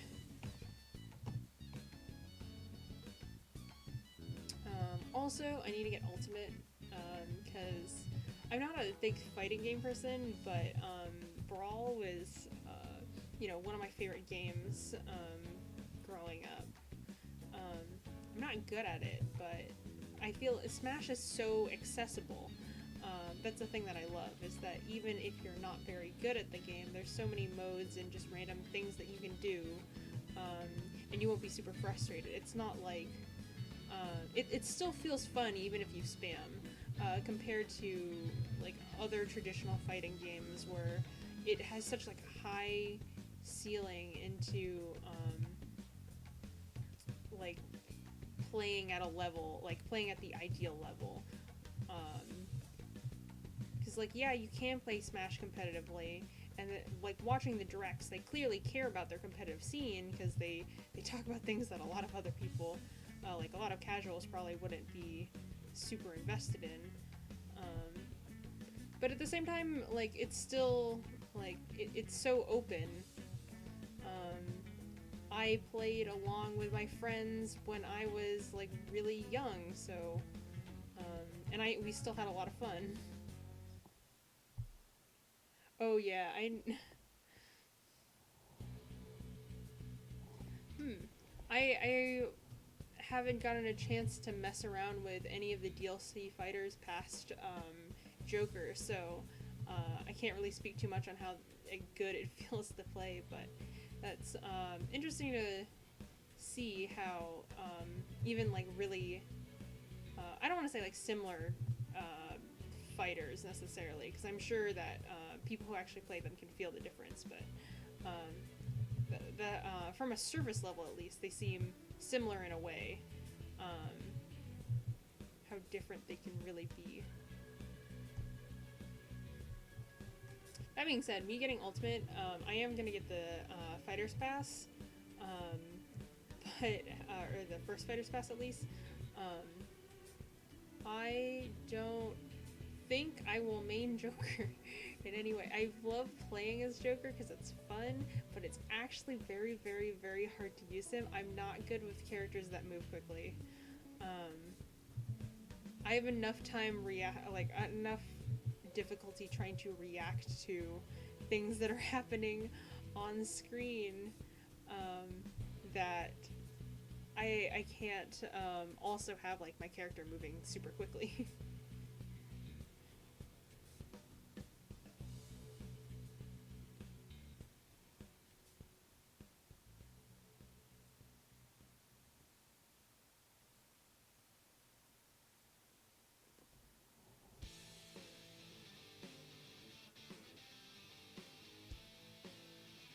Yeah, I really am interested in playing Byleth though, because they seem to not be like the quickest character, which is good for me, and I like the variation in the moveset. Not to mention, it's just the character that I enjoy, even if I know a lot of other people will scream heresy.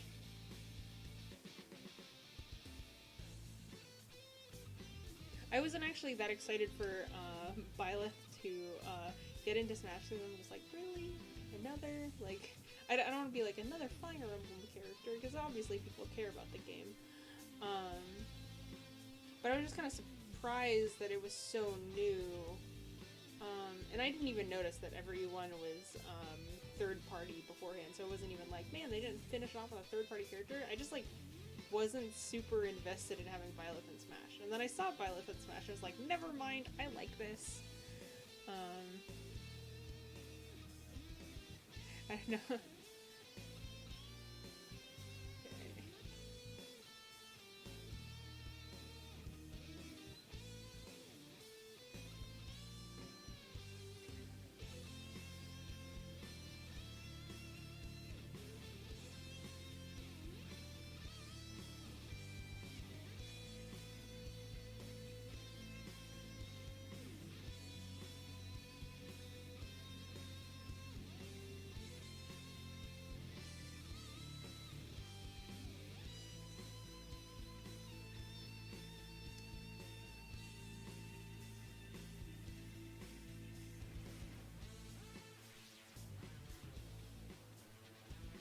That's not what I meant to do.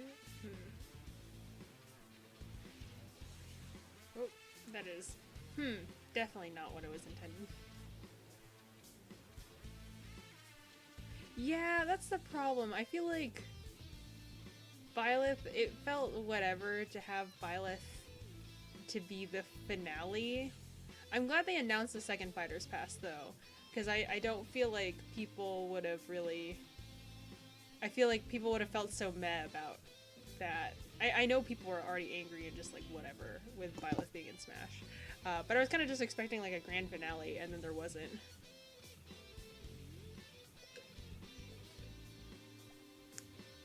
Oh yeah. Man, if they made Byleth the like fourth character, and then they pushed, wait, no.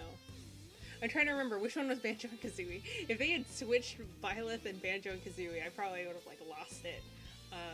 Oh, that's another game I need to finish. Banjo and Kazooie. But my sister also has her N64. She didn't mean to take it. She meant to give it back. And the last time I visited her apartment, it was just sitting there. And I was like, can I take this? I didn't say anything because she was super sick, so I didn't want to make her angry. But I really want to get back to finishing Banjo and Kazooie.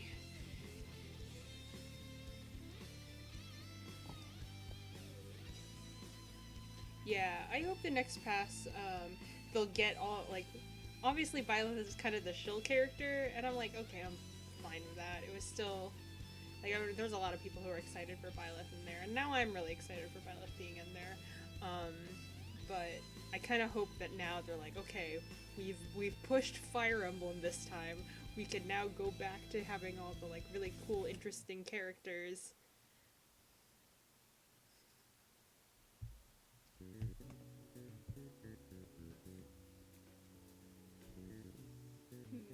Okay.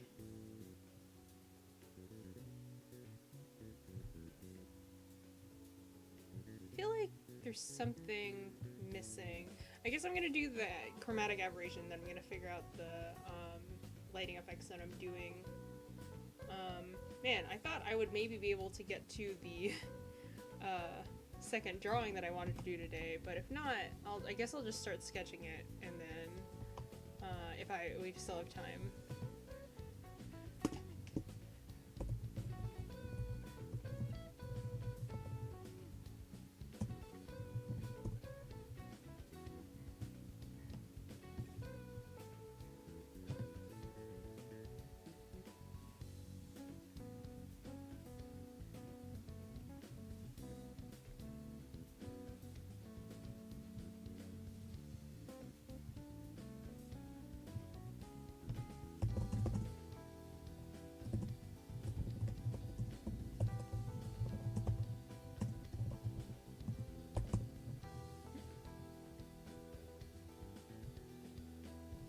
Wait, there's a chromatic aberration filter, excuse me?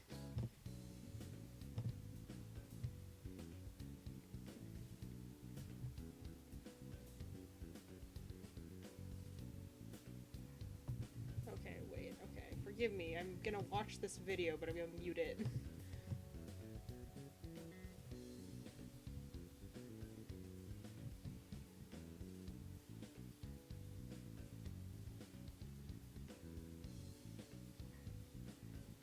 Oh my god, there's just straight up a filter! I am an idiot. Oh! I definitely didn't just drop my tablet.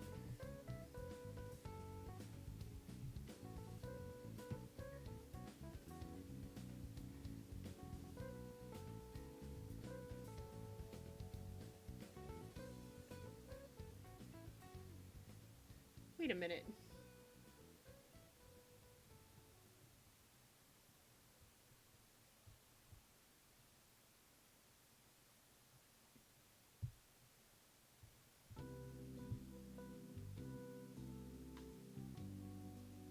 What happened?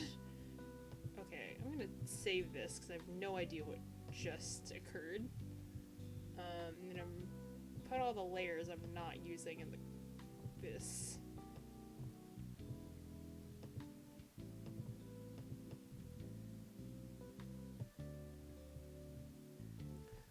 Okay, time to figure out what's happening. Because I don't actually have the chromatic aberration filter that was in here.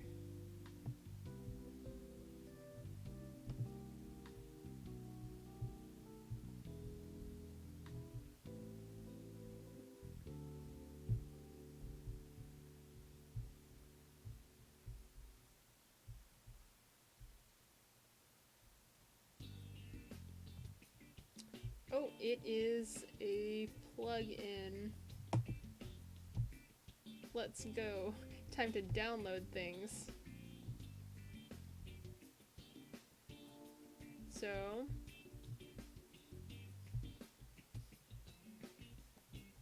how are y'all doing while I wait for this to download, and then I'm inevitably gonna have to restart GIMP because I have to install it.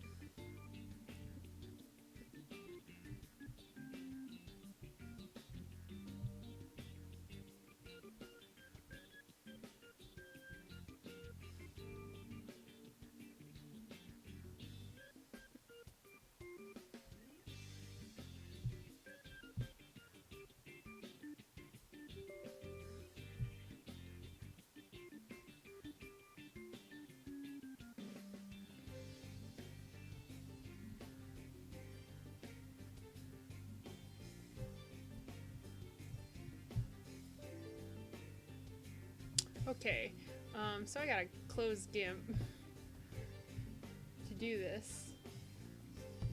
So, say goodbye for Cosme for a second.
Cosme had to be sacrificed.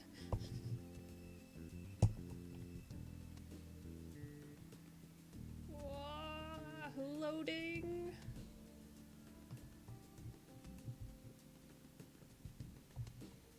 Oh yeah, I probably should have noticed that it said 2.8 and not 2.10. I don't know if I'm gonna update to 2.10 now that it's out, honestly. Because it has some things I like, but then I'm gonna have to redo my brushes and everything again.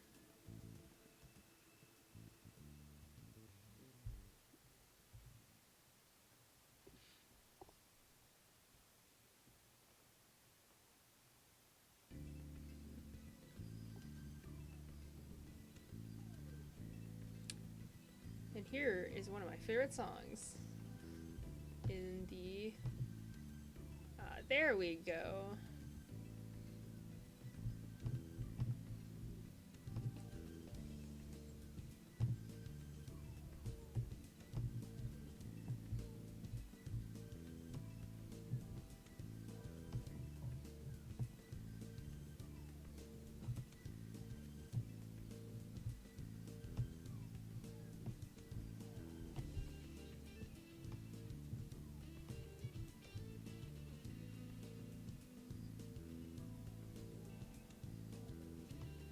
Actually, I'm gonna make a copy of Cosme again. And then fix the sword, because I did not notice there is a random gap right here.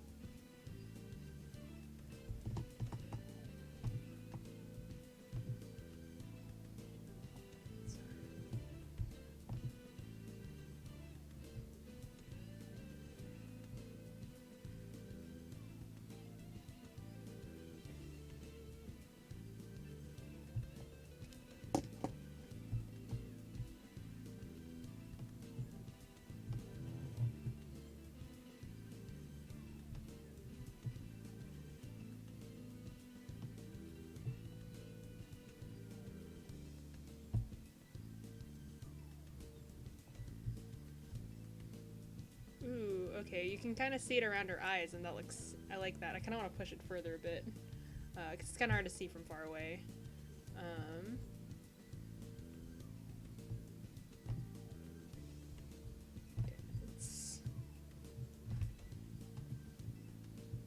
But not overdo it too much, because I don't want it to be super hard to read.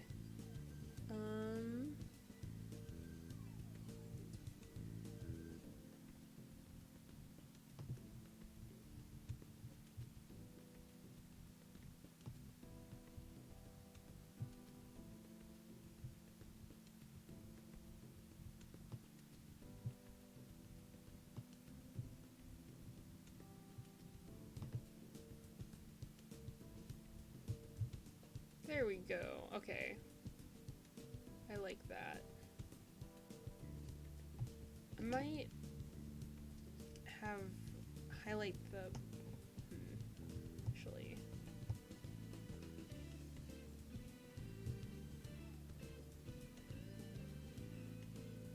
Shows up best probably around the lighter areas, because it's kind of hard to see down here. Probably because everything's black, and so the channels are a bit... but time to do other random lighting effects. And then I will get started on drawing Akechi.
have a nice day as well. Yeah, I can't wait to be able to talk about P5R stuff with everyone. I'm probably only going to be streaming for another hour or so, so you're probably not going to be missing too much. But yeah, it was nice having you in stream again.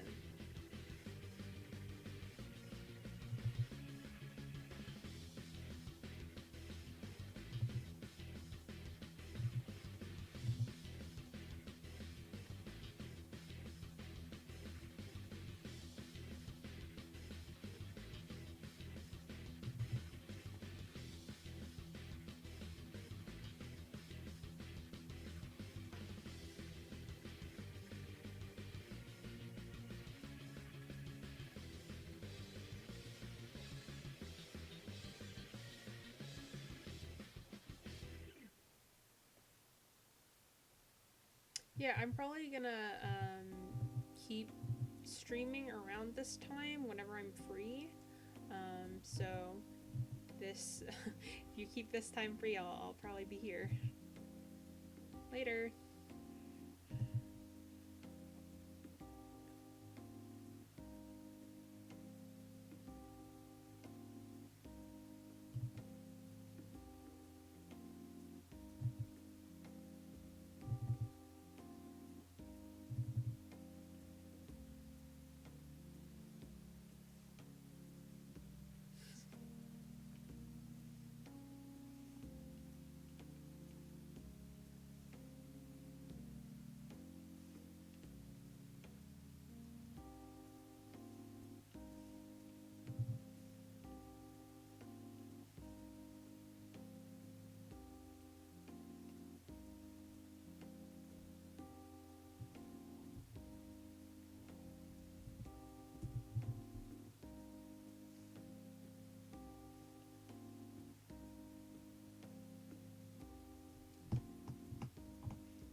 You're still streaming. Are you still watching Full Metal Alchemist, Cam?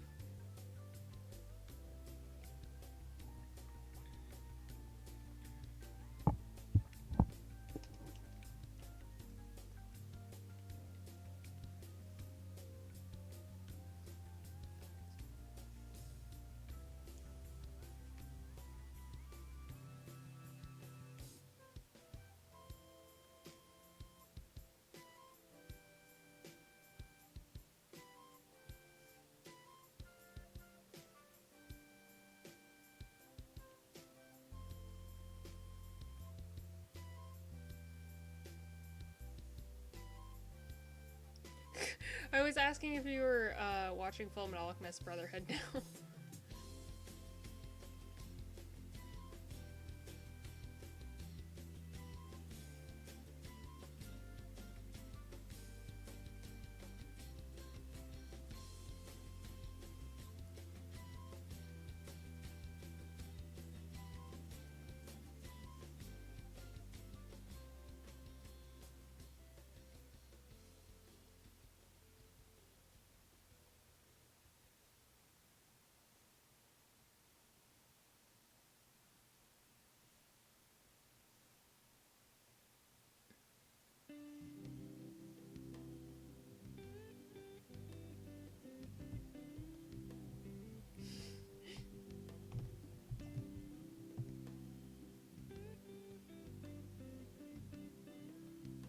Ooh, okay.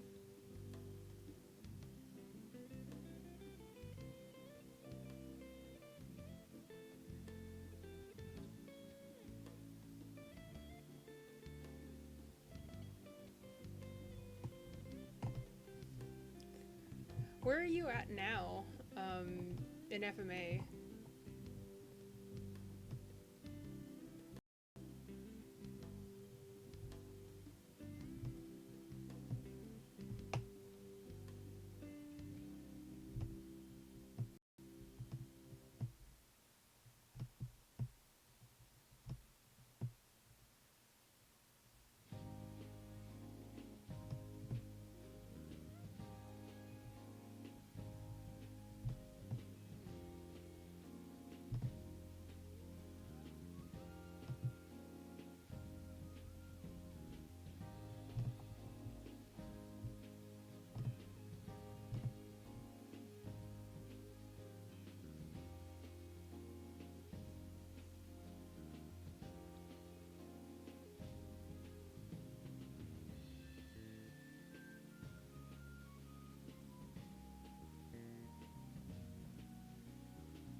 Okay, I think Kasumi is done.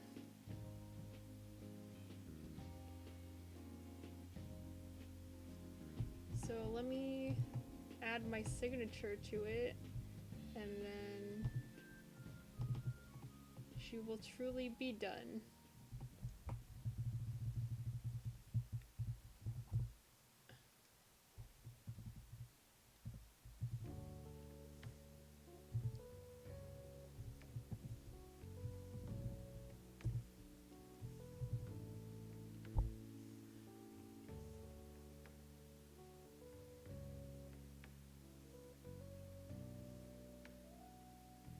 $45. God, you guys are almost done.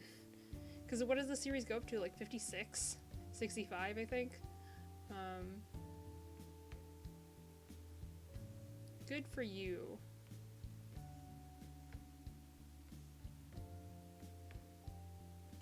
Okay, that is impossible to see.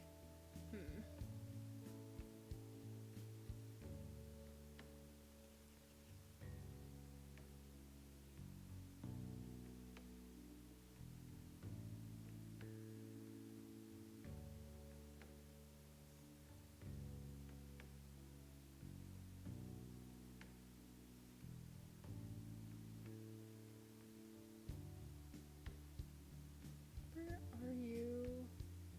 Chromatic aberration.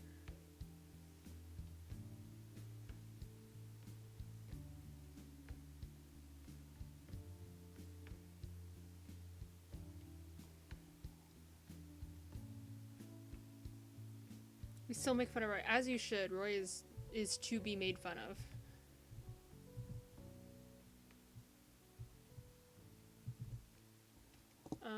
Yay! Cendrillon Kasumi is done.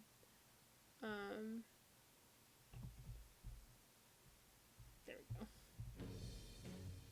I don't know know why I can't get it to display this very bottom portion of the canvas. It actually is showing the full canvas, but for some reason it doesn't put a border between. Oh, I guess it's not showing the full canvas. Weird. I think I need to fix that. I'll fix it in another stream, but that's so strange. I can't get the I don't know why, but the even when it's properly sized, the OBS doesn't like recording the very bottom of the screen for some reason.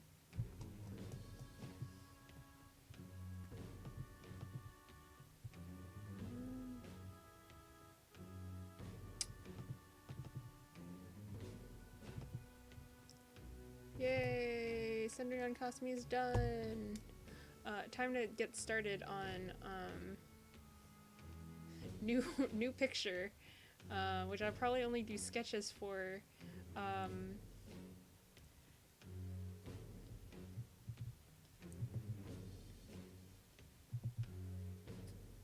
But I'm going to be. I know I didn't figure out the exact composition of the piece that I wanted to do yet, so let's figure this out.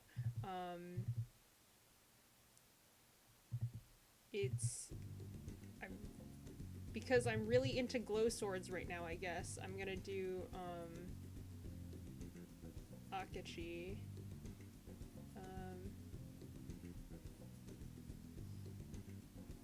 Yeah, new picture. Akachi with his glow sword, because there are glow swords in my thing that I'm doing already, because like I said, I'm doing Akachi but in my OC verse, which this is gonna be my segue to talk about my OCs, because I'm kind of failing at my challenge for 2020, which is drama OCs, but I'm just trying to take what I can get here. I kind of want to, I'm not going to force myself if motivation doesn't, if I don't want to actually draw something, then I'm not going to force myself to do it. But I do,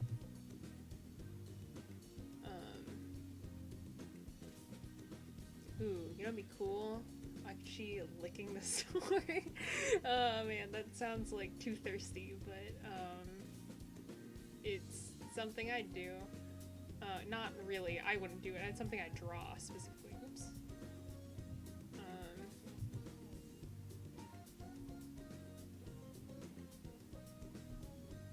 But yeah, okay, so my OC verse. So it is, it takes place in a world, in this continent, I don't remember the name, that's not a good sign, but it takes place in this continent where, there are a bunch of winged people, or that's like the, it's like a genetic aberration to like not have wings, but most everyone has wings, and they're seen as like blessings from the gods. I'm still working out the religion, and I don't even think that well, I said I don't think that I'm gonna come up with the actual mythos, and I'm just gonna have it like, it's essentially about two belief systems, or specifically like there's these there is one continent, or not one continent, one country called Saphira, uncreatively named because I believe that's the Esperanto word for sapphire, and everyone wears blue. You know, they have this religion that they're trying to like enforce everyone like this is the correct religion and everyone should follow it, because we have like the one true prophet at our like we have the one true prophet. It's this girl who's terrible, and she really doesn't have a lot to do with the story right now. But they've essentially declared war on the rest of the continent. They're really, well, not exactly. They're currently kind of trying to take over all of the neighboring territories, and they've been really successful at it. They have made a giant alliance called the Great Spirit Alliance, and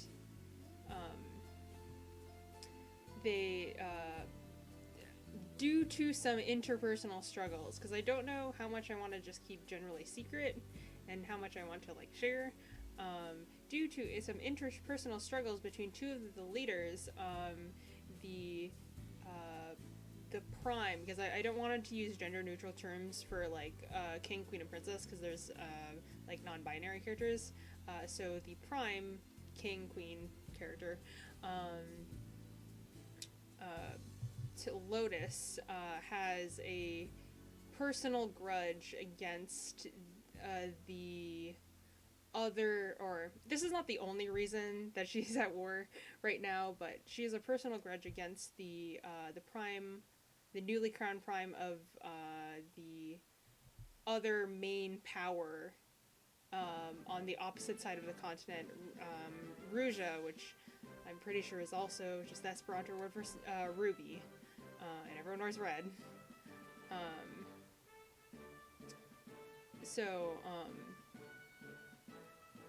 they're at war for both reasons that are partially personally fueled, but also like morally fueled, imperialistically fueled.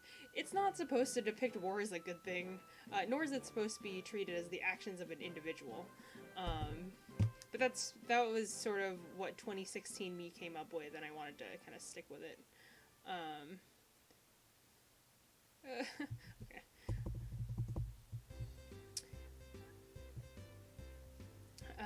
But it's not even actually all about them. I spent all that time setting up like there's two kingdoms at war. I could have just said that. But it's about these two boys that live in this neutral territory called the Outlands. The Outlands are actually just supposed to be any territory that isn't directly controlled by any of the major kingdoms.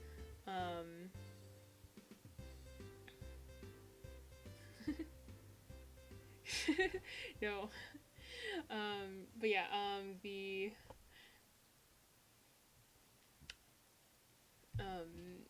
so they just live in this area that's not really, the war's been going on for a couple of years already, and they are suddenly, they're, due to plot reasons, telecommunication over long distances is not possible.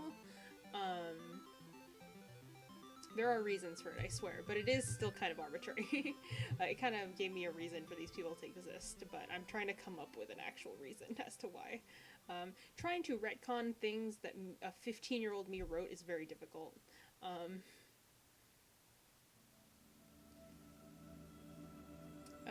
But there are these two boys are messengers, and they basically deliver, messages from places, for the most part within the Outlands that they live in, but occasionally they'll get messages from, like, random messages from the kingdoms that need to be delivered across to like a different kingdom, and they have like a whole postal system or whatever, but for the most part they're not carrying information that's too sensitive, but then they somehow get their hands on like military information, something goes wrong, they end up, in order to not die, because the military finds out from the Rougean military finds out, like, hey, you were carrying some sensitive documents, how about you join the army and we don't kill you? Because if anyone outside of the army knew what was in those documents, then it would be not good. So they're drafted into the military for a country they don't even live in. And they're basically, the whole story is just based around them slowly figuring out why the war is happening. Because no one at that point knows it's like a very personal thing as to why it is continuing. Like, obviously, like I said, war is not caused by a single individual, but they don't realize that reasons why a lot of actions were taken. They don't know like there's very little communication between the governments and the people in the neutral territories, because they don't directly really rule them. Nor do the people seem to understand, like people in the countries themselves seem to understand what's happening. They're just like, well, obviously they're trying to invade, so we're gonna go fight them. And that's the start of it's supposed to be posed as like, hey, like they're obviously the bad guys, and they're not the protagonists. Like the enemies are not the protagonists. They're not good, but it slowly comes to be clear that the like no one is really there's not supposed to be like a clear good person in the yeah, there's not clearly supposed to be a good person in the story. Where you can come to sympathize with their rulers, the fact that they have allowed like their whole countries to stay at war due to something so petty. I don't want to say so petty, because I will say that they have pretty good reasons to hate each other. But they let their people suffer over their own personal grievances. Yeah, it's one of those no one is a good person stories. But it's also not supposed to be everyone sucks stories too. It's just like people do actions, and I want you to be able to understand and sympathize with them, but it's up to you to decide whether or not they're like just, and whether or not they like their actions are valid. But that was kind of just the general like plot, like general plot stuff. I didn't really explain why I'm necessarily drawing Akechi. Is this there's not really a reason, except for I designed a bunch of uniforms and I haven't gotten a chance to draw any of my OCs in these uniforms. But I'm going to be drawing him, talking more about world building stuff, I'm going to be drawing him as part of the Rougean military, because I just happen to like the uniforms I designed for them more. Plus his, Persona 5's entire thing is red, and so I was going to be like, what would be cool? Like, drawing him in the red uniform, even though their uniforms aren't red, they're purple. Not so subtly, I made all the very neutral characters who are just kind of, doing what they have to do to survive, all purple themed or yellow themed, but more specifically the protagonists are purple themed because they're in the middle of the red and the blue. Haha, I'm so clever.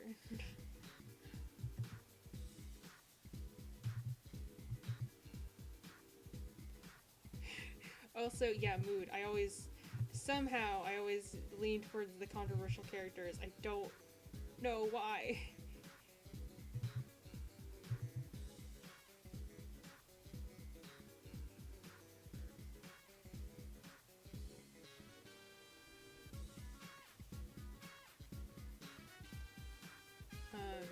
Oh, yeah. Plug in my battery. But instead, because I don't really have anything to say about how Akechi would fit into the world, because I haven't really thought about it too much. I just kind of thought, like, you know what, you'd look really cool in this uniform. I'm just going to talk about my OCs. So there is the main character, Q. He is wingless, but there are some special things about him that if I reveal it will be spoilers, and so I won't.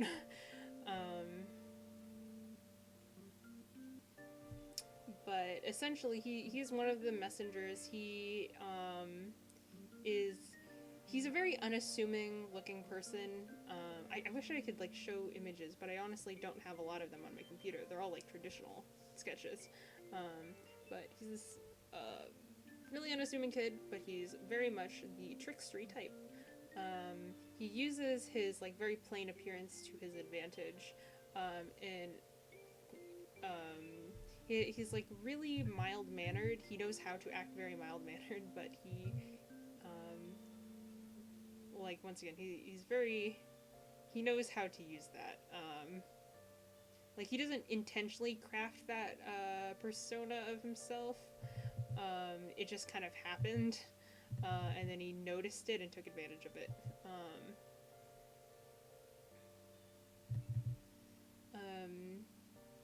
But yeah, he is just supposed to be like some generic foot soldiery person once he gets drafted to the military. I feel bad. I haven't put that much effort into his character, even though he's supposed to be the mainest main character.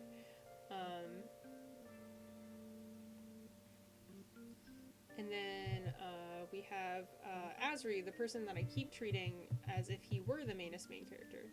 He is this guy with 4 wings, which is, first of all, very suspicious because it's no one upon like recent history has had 4 wings, and especially strange because he is from the Outlands, where the Outlands are generally where the wingless live, because based on like the religion of the continent, since wings are seen as this very divine thing, it's shameful to not have them. And so, for the most part, the wingless either live in like certain countries where the stronghold of that religion is not as prominent, so like on the more western side of the continent, or they just live in the Outlands because no one really cares. And even then, like, the wings are still prized. They're seen as like, for those who don't have wings, they can be seen as like trophies to be able to like take them from someone. Which is pretty horrific. That's like limbs you're chopping off from someone's body.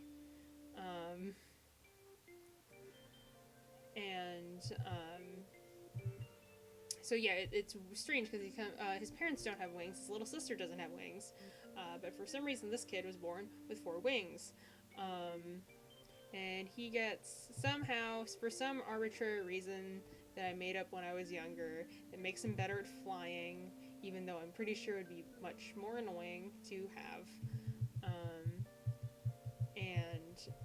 So when he gets drafted, he gets put into like the special ops division, essentially. I'm not sure if you guys noticed, but I wrote this when I was still kind of writing Attack on Titan.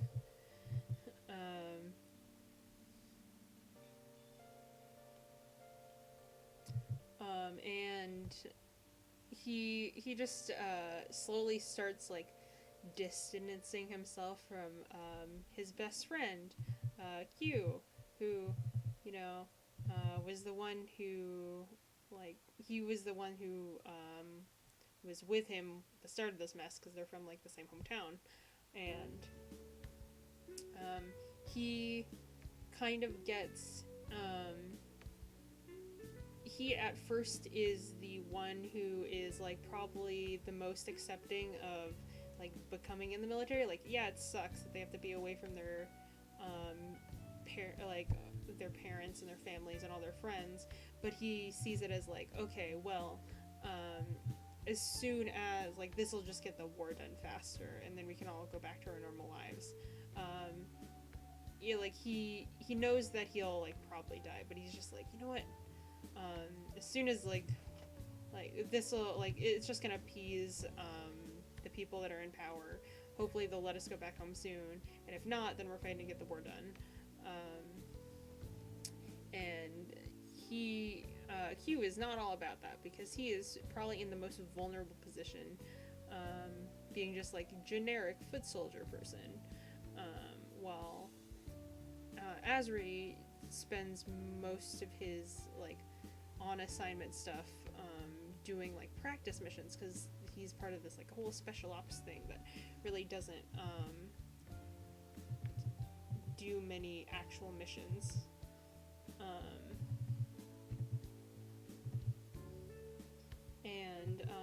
But because Asri ends up being probably the closest to the like whole leader of the military, the general Nisati, he realizes that maybe the war isn't like he slowly starts to figure out like the reasons for the war, and he um, kind of switches back to understanding what's up with Q's hesitance. It's like, yeah, maybe you shouldn't be so excited to be here.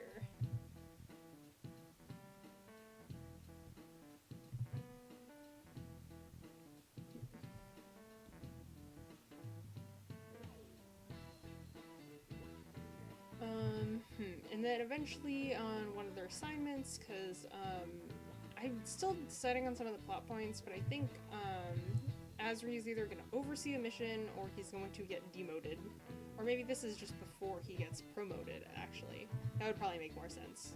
Um, they go to the very, they go to the east, to the Eastern Outlands, or was it the Sphere Outland? He goes to some other unincorporated territory, and they meet this girl who is clearly been super messed up by the war, and she's trying to like look for her brother, and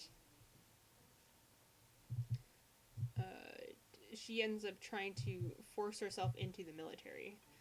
She's not happy about it, but she's like, you know what? I'm going to find, like, my brother was taken by this country, so I am going to find out what happened to him by joining, like, of my own volition. Because she thinks it's the best bet. I, honest to God, don't remember what's supposed to happen to her brother, so, that'll be fun.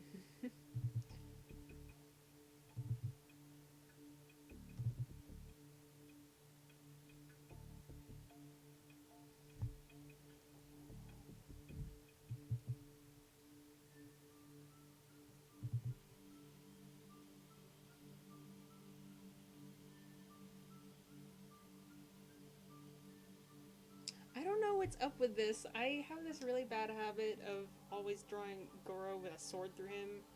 Um, I mean, that's just a thing in general I like drawing, is just, there's something, I don't know why everyone really likes drawing self-impilation.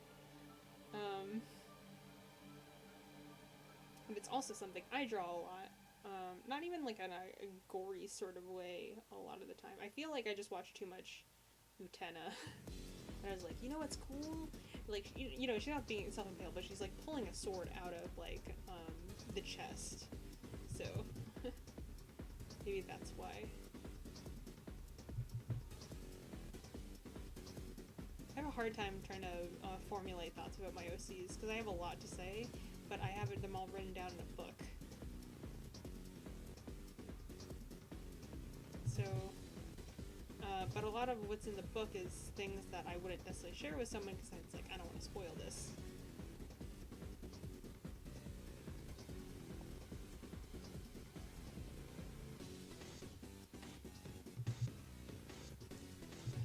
Now I gotta figure out how to draw this.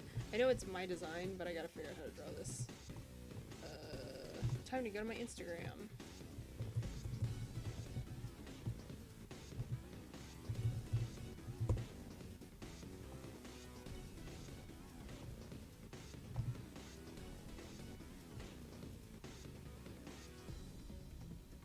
Okay. Self-impaling is not a thing in Otena. Oh shoot, why did I forget her name?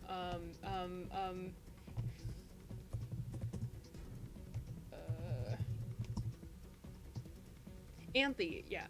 So Anthe, the purple-haired girl, she is not.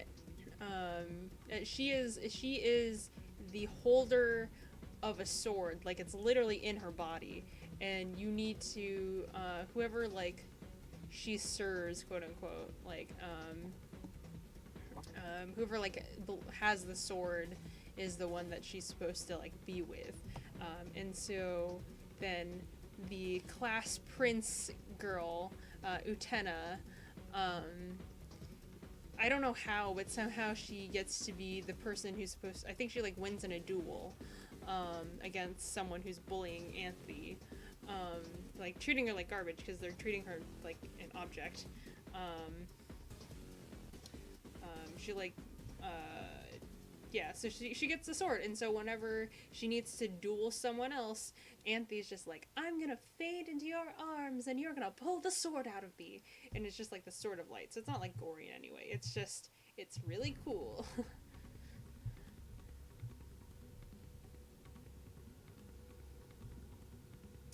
um, but yeah, you should watch it. It is very, very lesbian coded.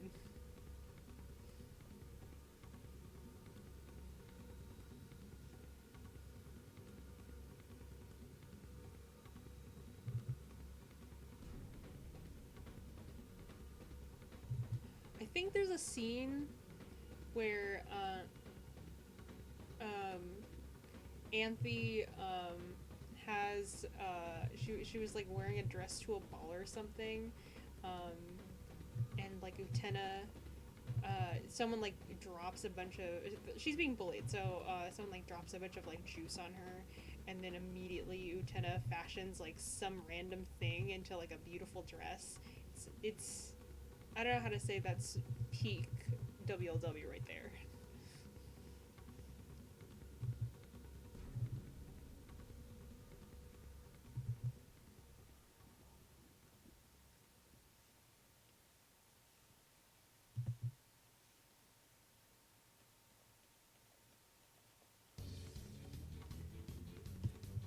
Anyway, I was going to my Instagram to look at my OCs because I don't have pictures on my computer.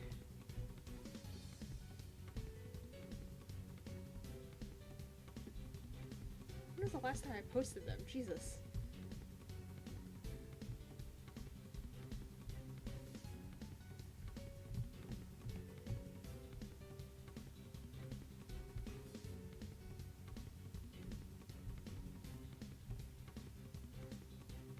Seriously, I have no idea when the last time I've talked about my OCs was on Instagram. Okay, this is too late, I think. I'm confused.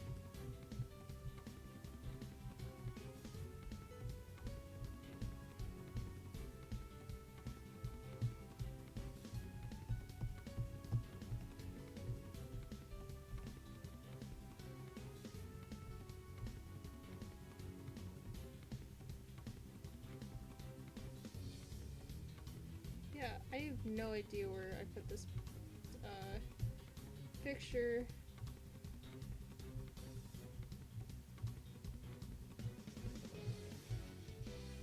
Oh, there it is, okay. Which is very bad.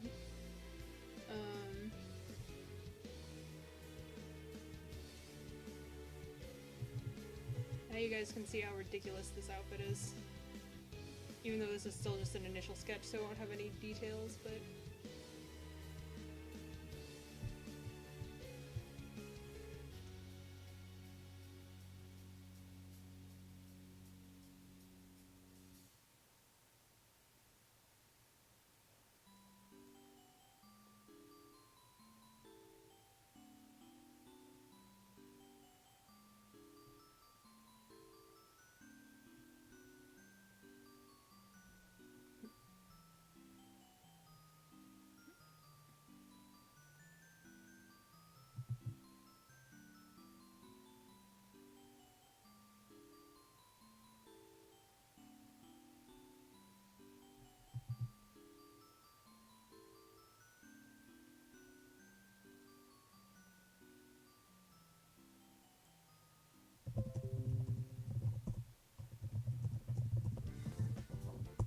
Okay, OBS should be back now. Although, in like 15 minutes I'm gonna not draw anymore. I'm gonna go eat dinner and I'm gonna go start studying for my exam again.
Yeah, this palace I think was just, I think my favorite palace.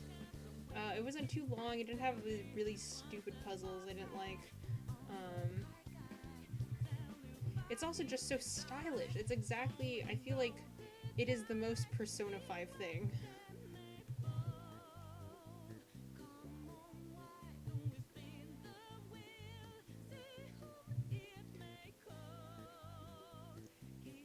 However, I think Sai was a good palace. Like as a character, she's really interesting. Like her shadow form is interesting. However, I think that's the only thing where I don't want to say falls flat because it works for what it is and it makes sense in the story. Um, but I feel like it's probably the least Persona 5 uh, of the characters, like the targets, because it's not like you're sure she's being pressured into like a very corrupt to act corrupt, but I also don't think she was probably the most unsavable. um I don't know.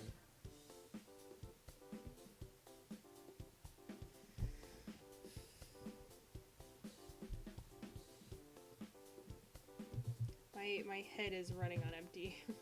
So like anything I say is subject to not make a lot of sense.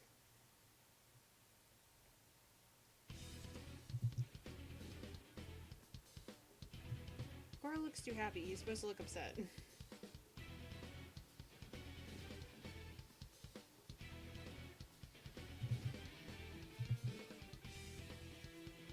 Yeah, I made him look too happy.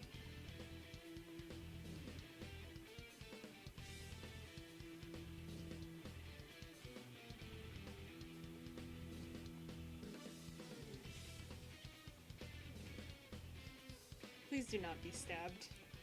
I like you unstabbed more than I like you impaled. Oh, you're talking from the perspective of Goro. That makes more sense.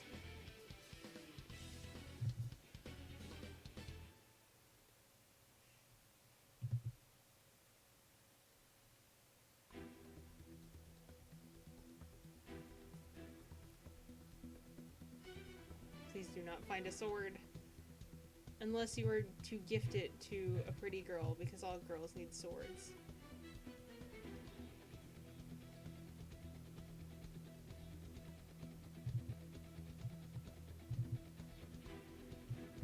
Okay, nope, he looks... I shouldn't add a tongue, he looks into it.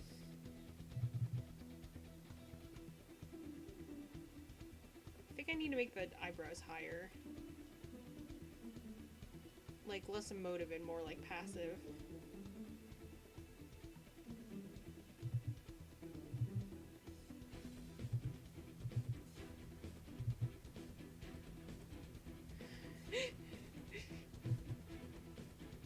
I'm sorry, I was just saying what is true.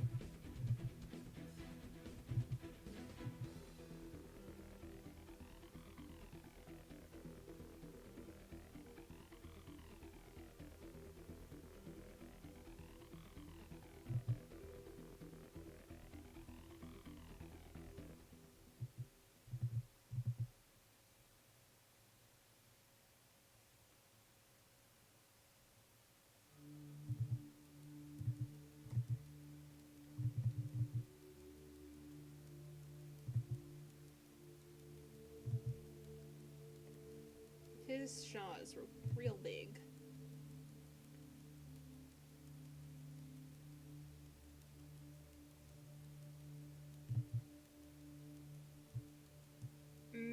This... I don't know. He looks too soft. I need him to look more upsettingly beautiful. Did you say beach it? I'm gonna get you, Cam. I'm gonna get you. It is inserted into a different hole. One that isn't supposed to be there.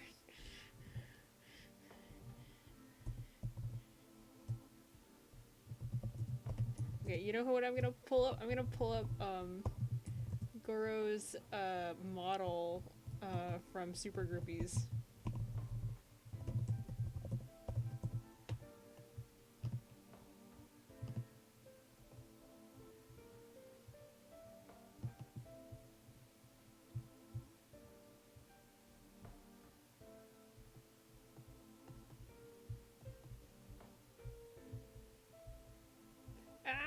Sorry, I keep looking at Goro's model.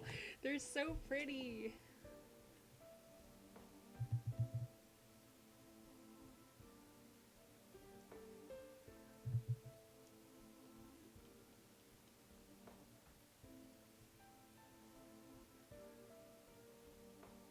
I just think their face needs a little, or Goro's face needs to be a little bit more angular.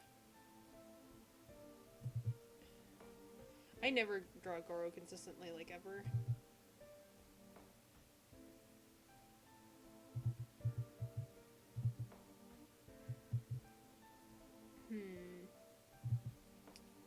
I need to do, like, just a forward-facing Goro at some point, and not, like, anything super dramatic. Because I'm getting flashbacks to the one time I tried drawing Goro with wings beforehand.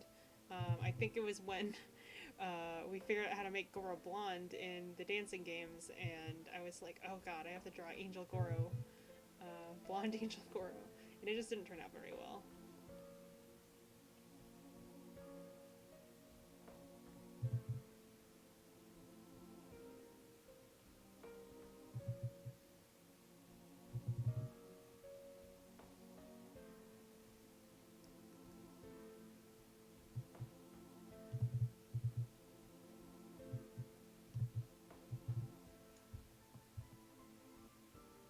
Yeah.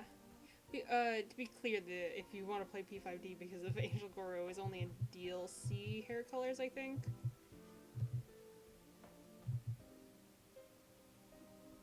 God, how do they make... I don't know how they did it, but they made Goro's, like, stupid hair look good on this model.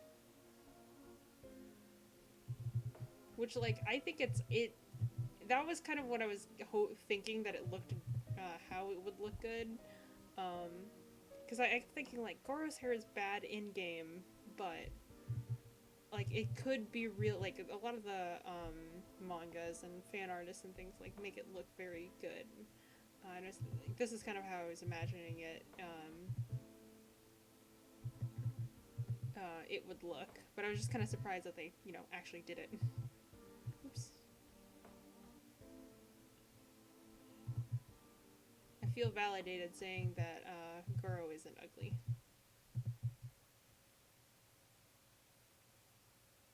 Oh no!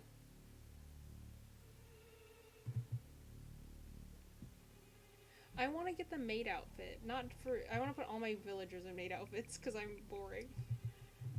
Because I'm predictable is another option. Also because I want my main character to wear a maid outfit.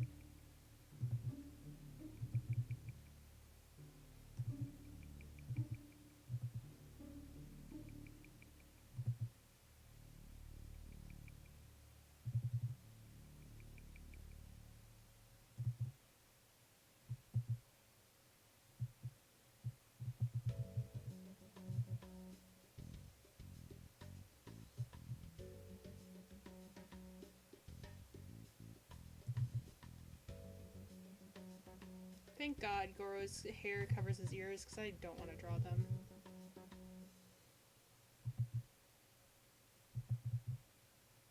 His chin line is too strong. Jawline, that's the right word.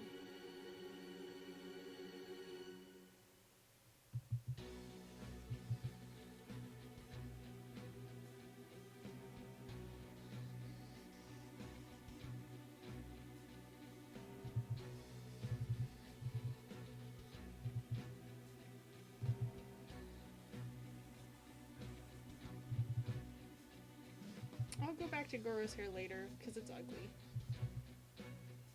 I know I was just saying that some people manage to make it look nice. I cannot do that.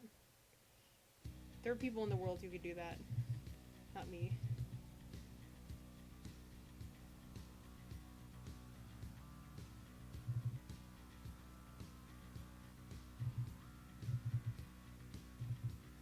One day I'll learn to draw Goro.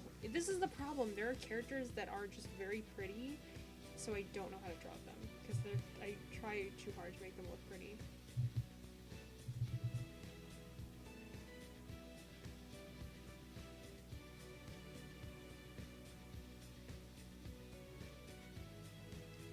Why Okay. That's good that your island has indoor plumbing. Please tell me that you didn't put it outside.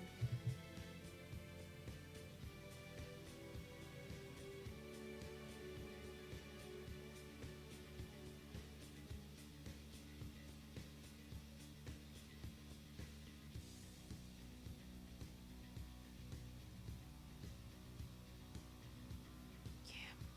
I'm gonna get you. I'm gonna get you. Did you at least give them toilet paper near the toilets? Because I know that they were selling it. I know that the item exists.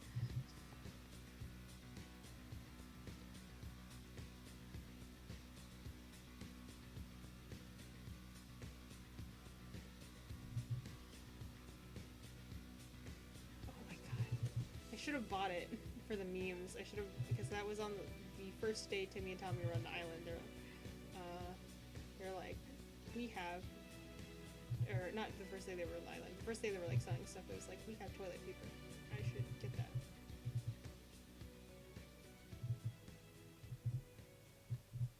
But I didn't. You just pee and leave? No, please tell me that there's at least some sort of way to wash yourself.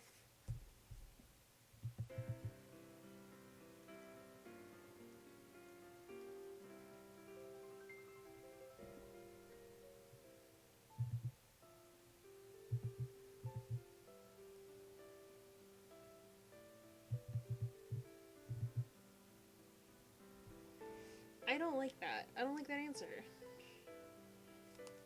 Okay, well, it is 8. So I think I'm gonna stop the stream for now.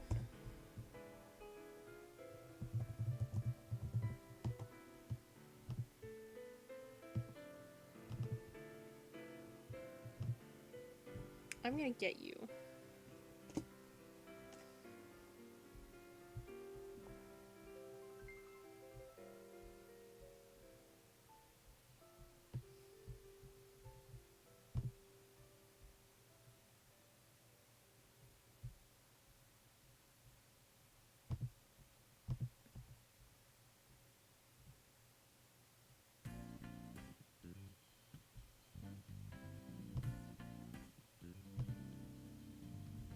Ah, okay. Goodbye, y'all.